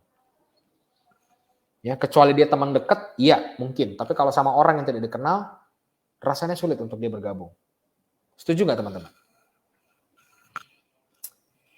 Pengulangan. Kadang-kadang kita entah sadar atau tidak sadar, kita mengulangi sesuatu yang sudah kita sampaikan. Nah, pengulangan ini bisa mengganggu fokus orang. Karena ketika orang nggak fokus, ketika orang lose koneksinya, kan tadi hook ya, hook itu yang pertama. Ketika hooknya hilang, seperti ini lepas dia, itu orang udah nggak fokus sama isi presentasi. Ya, orang udah nggak fokus sama isi presentasi. Apalagi ketika dia ngulang. Seperti yang tadi saya sampaikan, tadi ada hook, story, offer. Tadi story, kemudian ada hook, ada offer. Nah itu seperti itu. Pengulangan. Baik itu pengulangan kata, pengulangan penyampaian, itu bisa memecah fokus. Kenapa? Karena orang sudah fokus dengan Anda. Kalau orang fokus dengan Anda, dia akan tahu kalau itu sesuatu yang berulang. Ya teman-teman ya. Karena yang pertama kan hook. Kalau orang sudah nge-hook, kemudian yang kedua story, ada alurnya. Ketika alurnya sudah sampai di mana, terus ngulang, itu sama kayak Anda nonton film bioskop, atau nonton DVD, atau nonton Blu-ray, atau nonton Netflix, atau nonton Disney Plus yang streaming gitu ya. Teman-teman nonton, terus kemudian filmnya balik lagi ke arah 10 menit yang lalu. Teman-teman akan bosan. Ini udah gue tonton, udah saya tonton. Aduh, kenapa ngulangnya dari awal ya? Bener nggak teman-teman? Pengulangan itu akan menghilangkan fokus. Pengulangan itu akan menghilangkan konsentrasi orang. Kita nonton bioskop aja, saya pernah ngalamin 1 kali saya dalam sejarah, bioskopnya listriknya mati. Udah mati, gensetnya nggak mau nyala, jadi kita sempat nunggu 2 menit. Ya, bioskop mati total, gelap, nunggu 2 menit itu lama teman-teman. Mungkin teman-teman bilang, 2 menit masih bentar Pak. Tapi kalau di dalam bioskop lagi nonton, 2 menit itu lama. Apalagi mall nih, ternyata gensetnya bermasalah. Ketika dia mulai lagi filmnya, listriknya nyala, dia mundur ke belakang 10 menit. Akhirnya apa? Disorakin, gitu. Jadi bosan. Akhirnya ya mau mundur ke belakang 10 menit jadi kayak nunggu. Aduh, nunggu nih tadi di sini udah ditonton, di sini udah ditonton. Kayak gitu. Begitu juga dengan presentasi. Ya, jadi ini 3 hal yang tidak baik. Masih ada nggak yang lain? Masih banyak, tapi ini 3 hal yang paling sering dilakukan oleh presenter. Ya, dalam tahap-tahap mereka pertama kali belajar atau kesalahan-kesalahan yang mungkin dilakukan tapi tak sengaja atau tak disadari. Ya, kayak kadang-kadang saya juga masih suka kok ngomong apa ya itu kadang-kadang masih suka. Tapi lebih jarang dibandingkan waktu pertama kali saya mulai. Dan ya teman-teman, semua itu bisa karena terbiasa ya. Jadi teman-teman, kalau teman-teman belajar presentasi boleh, belajar teorinya boleh, tapi pada ujungnya apa? Teman-teman harus presentasi. Ya, coba saya mau tanya, tulis di kolom komen. Ya, siapkan jari-jarinya. Saya mau tanya, tuliskan di kolom komen. Teman-teman sudah berapa kali presentasi sepanjang 1 bulan Januari? Coba tulis. Presentasi ke prospek. Entah itu produknya atau bisnisnya. Coba tulis. Mungkin 10, tulis 10. Kalau 20 presentasi, tulis 20. Kalau baru 2 presentasi, tulis 2. Saya cuma pengen tahu aja. Coba tulis di kolom komen.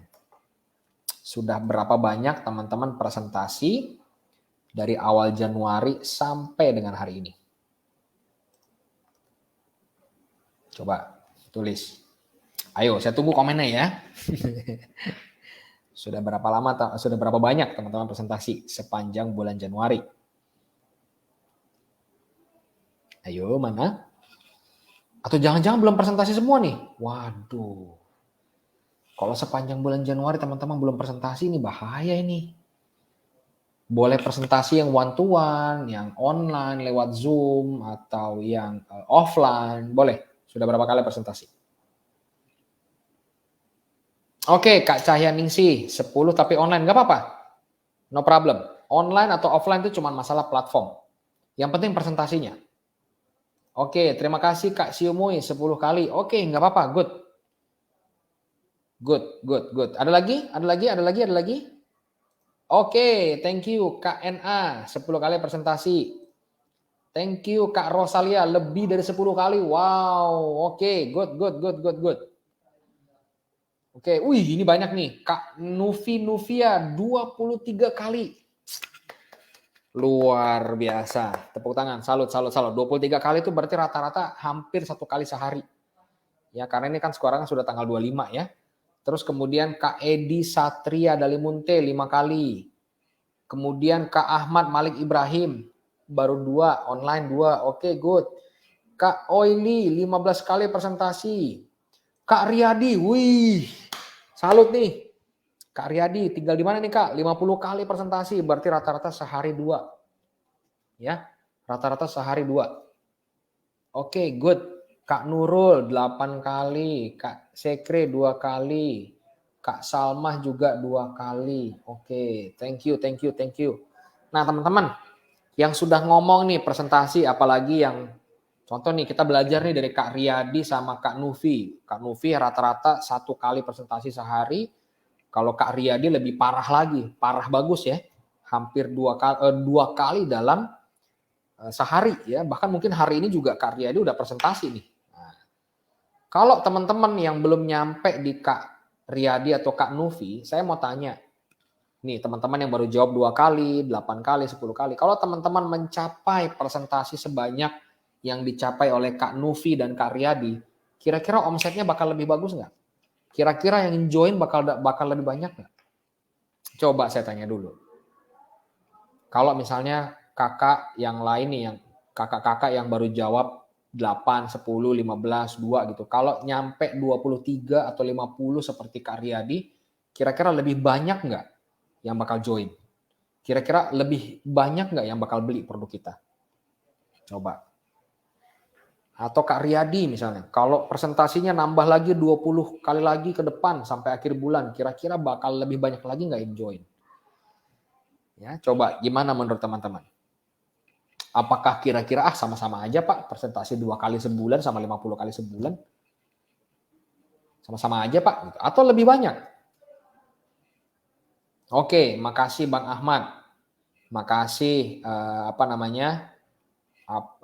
Kak Nurul Syariah ya, Kak Nurul Syariah. Lebih banyak ya, KNA banyak banget Pak. Kak Restu Rosalina Nanang ya, omset lebih bagus. Nah ini nih, omset lebih bagus ya. Yang join lebih banyak. Kak Rosalia, yang jelas lebih bagus, lebih besar kemungkinan yang join. Ya betul banget. Jadi kita sepakat pada hari ini, kita sepakat bahwa kuantitas kita presentasi, ya selain kualitas ya, kualitas jelas perlu. Kita hari ini kan belajar kualitas supaya kita bisa presentasi. Tapi kalau tidak disertai dengan kuantitas atau jumlah, maka bisnis kita juga nggak akan bertumbuh dan berkembang. Dan karena ini bisnis duplikasi, kita punya downline yang juga akan meniru kita. Kita punya downline yang akan melihat kita ini berapa kali presentasi. Wah, dia presentasi sehari 1, udah 23 kali.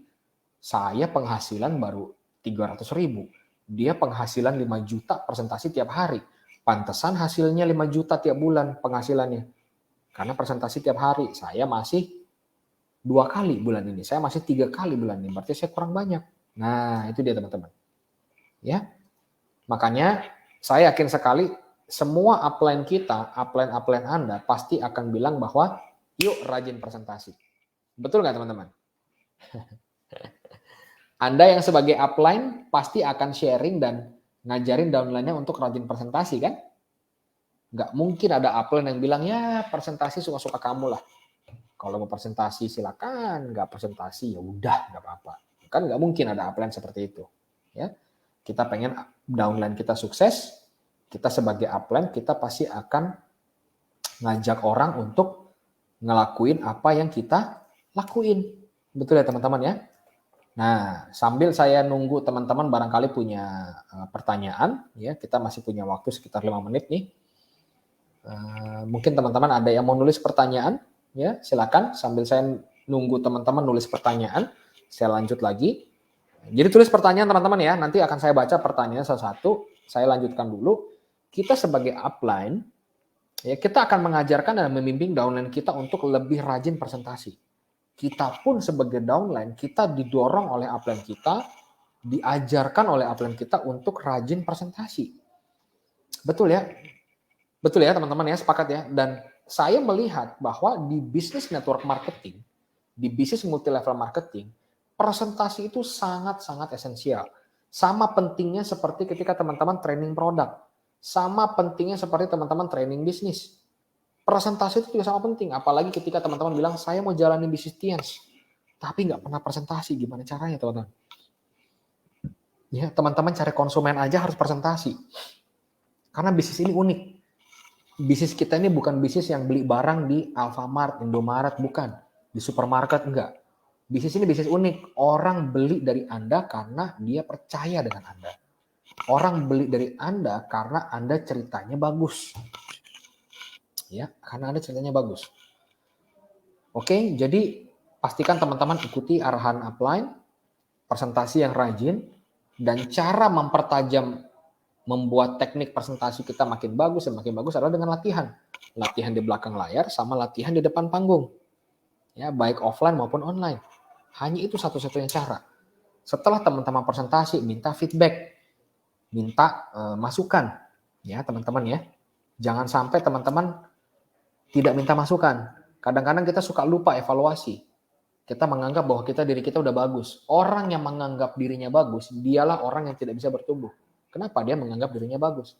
Tapi kalau dia menganggap dirinya mau bertumbuh, maka dia akan selalu bertanya, apa yang kurang? Apa yang harus aku perbaiki? Apa yang harus aku tingkatkan? Dan lain sebagainya. Ya, oke. Sekarang saya coba lihat kolom pertanyaan, kolom komen. Kak Cahyaningsi Nining, kalau kita semangat tapi downline tidak, bagaimana Pak? Faktornya orang yang salah atau bagaimana? Ini pertanyaannya ya. Kalau kita semangat tapi downline tidak, itu bagaimana Pak? Oke, terus faktornya yang salah, faktor orang yang salah atau bagaimana? Oke, jadi gini, kitanya semangat untuk presentasi, downline tidak semangat. Itu penyebabnya ada beberapa hal ya. Bisa jadi dia orangnya salah, kita kerja dengan orang yang salah. Bisa jadi. Ya. Karena salah satu kesalahan klasik dalam bisnis multi level marketing adalah kerja dengan orang yang salah. Nah, itu dia. Ini saya tulis ya. Salah satu kesalahan klasik, nah ini, salah satu kesalahan klasik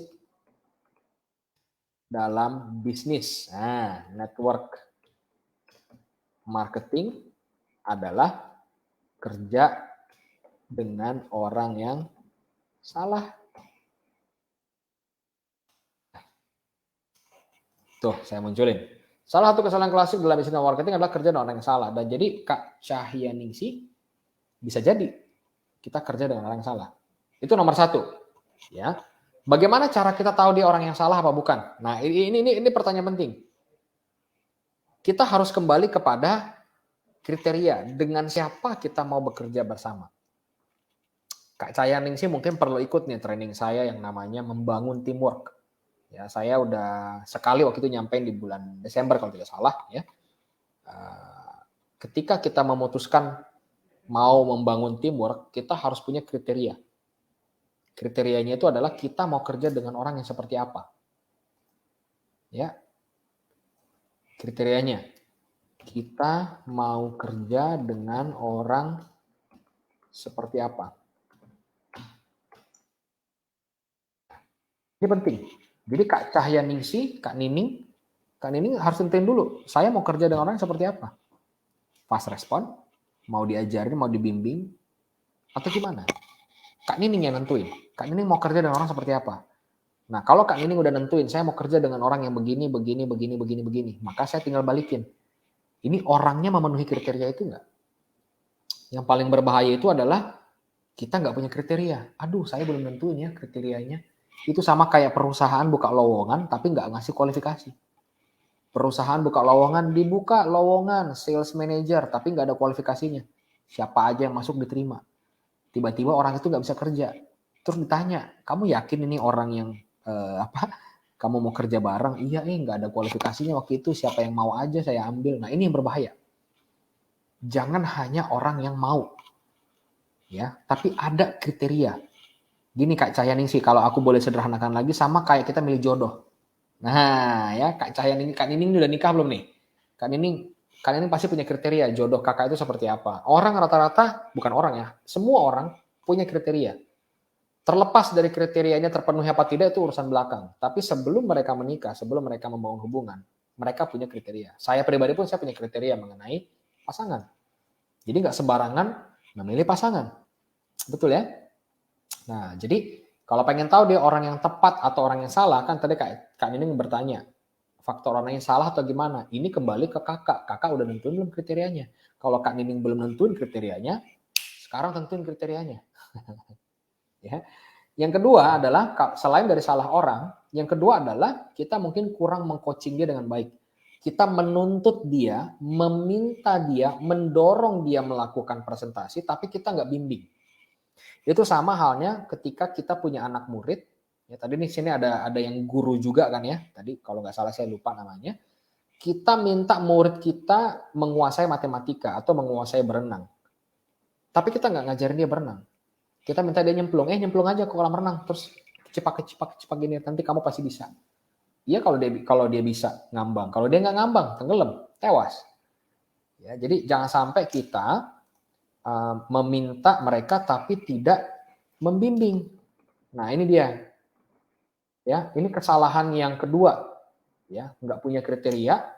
Yang kedua adalah dia tidak membimbing.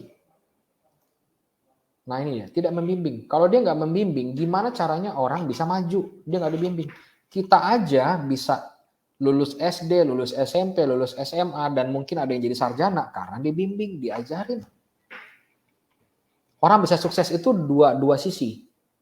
Ya, ada yang ngajarin dan dia mau diajarin. Ya, saya ulang ya. Orang bisa sukses itu dua sisi.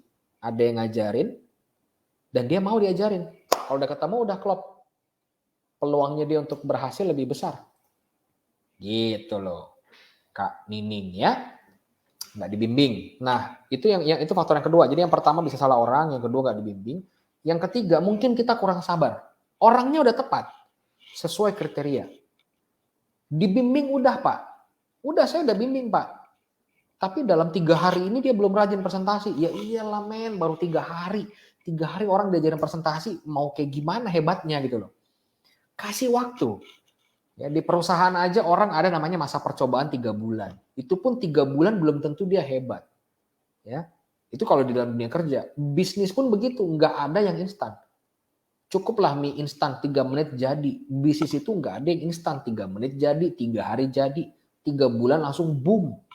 Nggak ada. Bisnis itu ada proses waktunya. Cepat itu relatif. Nah, ada yang ini nggak? Ada yang lihat postingan saya di IG nggak? Nah, itu saya tulis tuh. IG saya, ari.authentic. TikTok saya juga. Ada nggak yang lihat postingan saya di IG hari ini? Saya tulis, bisnis itu nggak instan. Cepat itu relatif. Sama kayak cantik itu relatif. Betul nggak? Cantik itu relatif. Cantik menurut dia belum tentu cantik menurut saya. Cantik menurut kamu fisik, cantik menurut saya inner beauty. Sesuatu yang tidak terlihat oleh mata. Iya kan? Sama, cepat itu relatif. Ada yang bilang 3 tahun itu cepat, ada yang bilang 5 tahun itu cepat, ada yang bilang 10 tahun itu cepat. Teman-teman mau tahu nggak bisnis apa yang balik modal dalam 20 tahun? Dan kalau balik modal 10 tahun itu udah cepat. Saya kasih tahu nih, bisnis telekomunikasi. Telekomunikasi itu yang kayak operator-operator seluler yang teman-teman pakai, itu balik modalnya 10 tahun.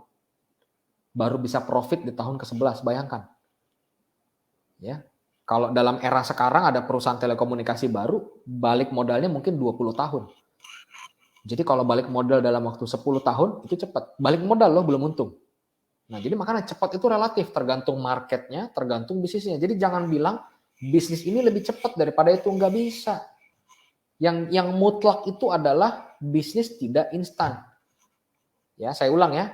Cepat itu relatif. Yang mutlak itu adalah bisnis tidak instan. Jadi bisnis itu perlu waktu. Jadi Kak Ning, saya kasih 3 poin aja.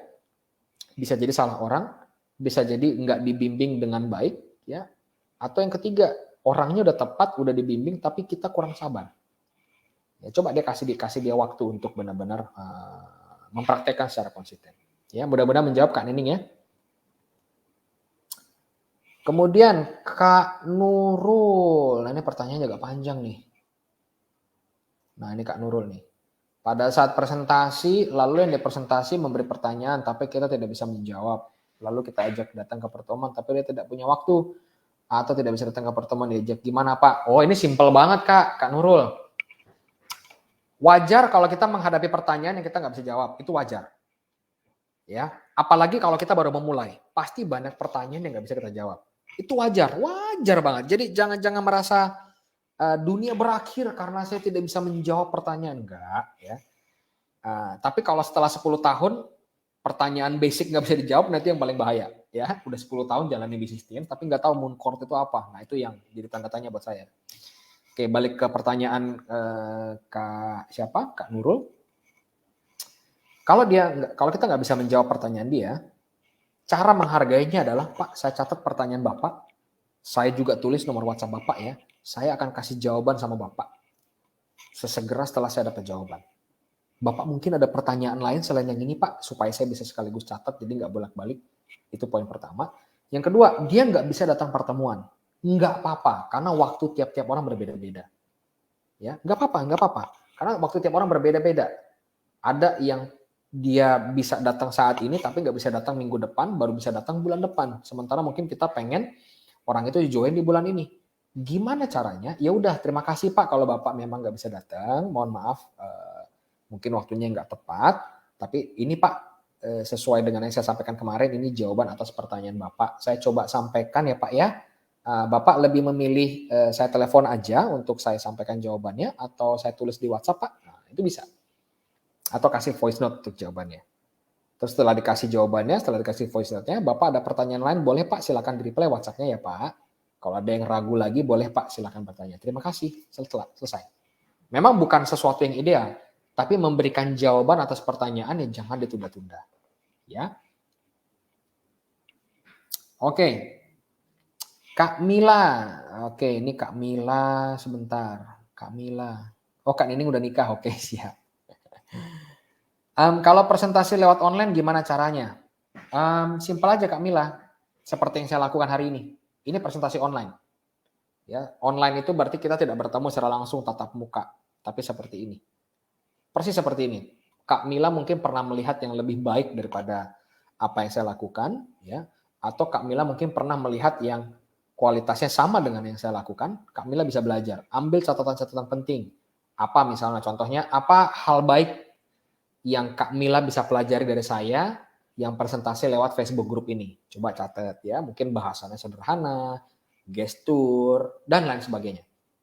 Apa yang kurang dari presentasi saya hari ini? Tanggal 25 Januari, catat ya. Jadi biar bisa dipelajari dan habis itu latihan. Ya, presentasi offline itu buat saya lebih mudah dibandingkan online, buat saya. Ya, buat saya.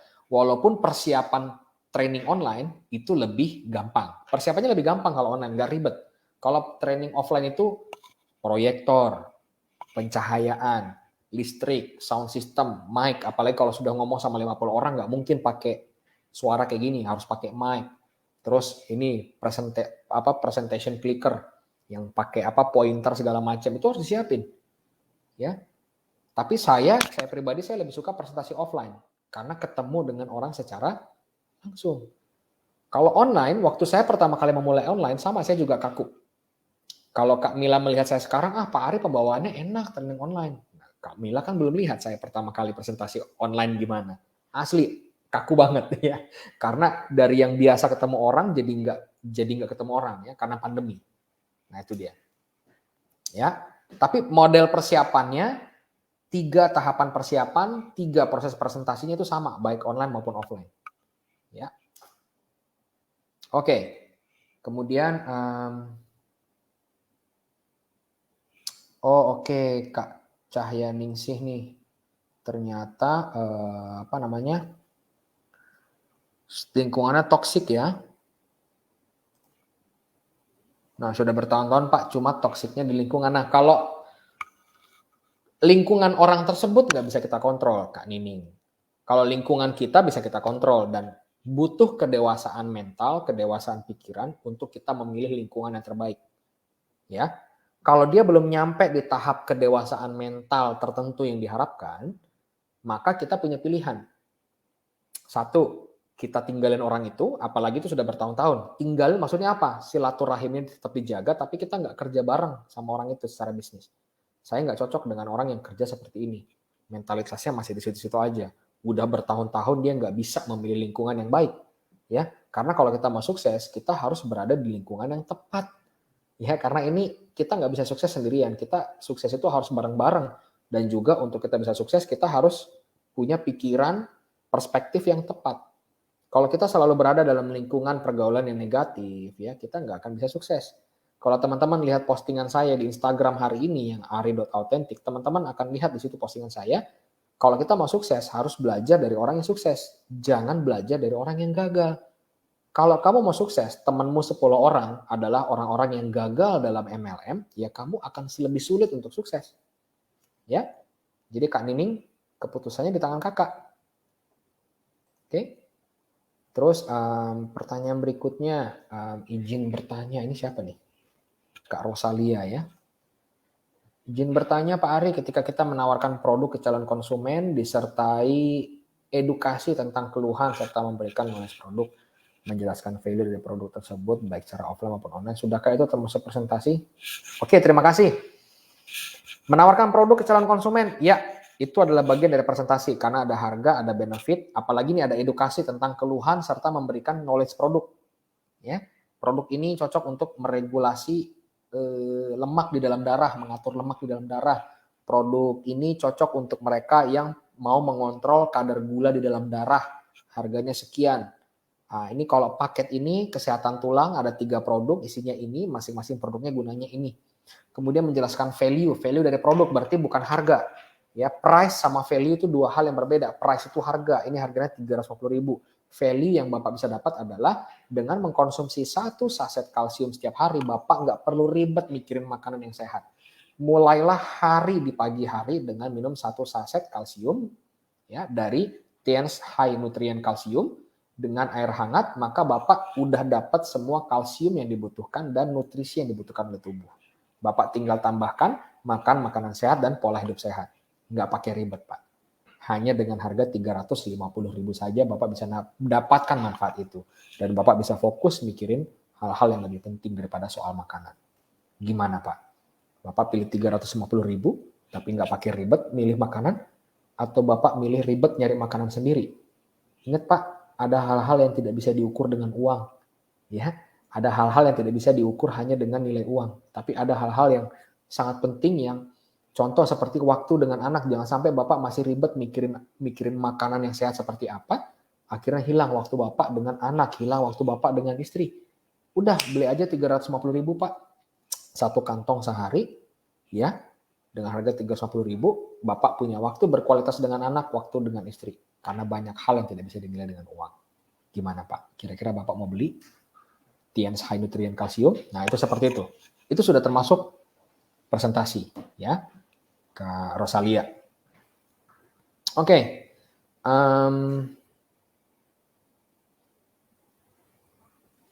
Oke, terima kasih Kak Rosalia. Saya baru baca di bawah. Yes, biasa ya, karena terbiasa, Bang Rudi. Oke, baik, terima kasih buat pertanyaan-pertanyaannya. Saya rasa udah nggak ada pertanyaan lagi. Dan buat teman-teman, sekali lagi, video ini akan tersimpan di sini. Teman-teman undang downline-nya sebanyak mungkin masuk ke dalam grup ini. Jadi grup ini saya buka open for public, ya, supaya semua downline teman-teman bisa lihat dan belajar. Tapi kalau untuk training bisnis, kita tetap akan pakai Zoom. Jadi grup Facebook ini hanya untuk menyampaikan seperti training-training soft skill yang sifatnya menunjang ke bisnis, kemudian sharing kayak kemarin ya, rahasia mengatasi penolakan, itu kan sharing ya, sifatnya umum, jadi nggak lewat Zoom. Tapi kalau udah bagaimana membangun teamwork, bagaimana membangun jaringan, nah itu kita pakai Zoom. Ya teman-temannya yang memang fokus untuk Tiens Family aja. Oke? Undang semua sebanyak-banyaknya datang ke grup ini dan biarkan mereka menonton sharing-sharing yang tentunya bagus-bagus, dan kedepannya akan lebih banyak sharing. Videonya tidak akan saya hapus, teman-teman. Jadi teman-teman bisa tonton berulang-ulang dan bisa kasih referensi sama downline-nya. Kalau mau belajar bisa presentasi, tonton video ini di grup Facebook ini. Oke? Baik, terima kasih teman-teman. Saya mohon pamit, sehat-sehat buat teman-teman semua. Bye-bye.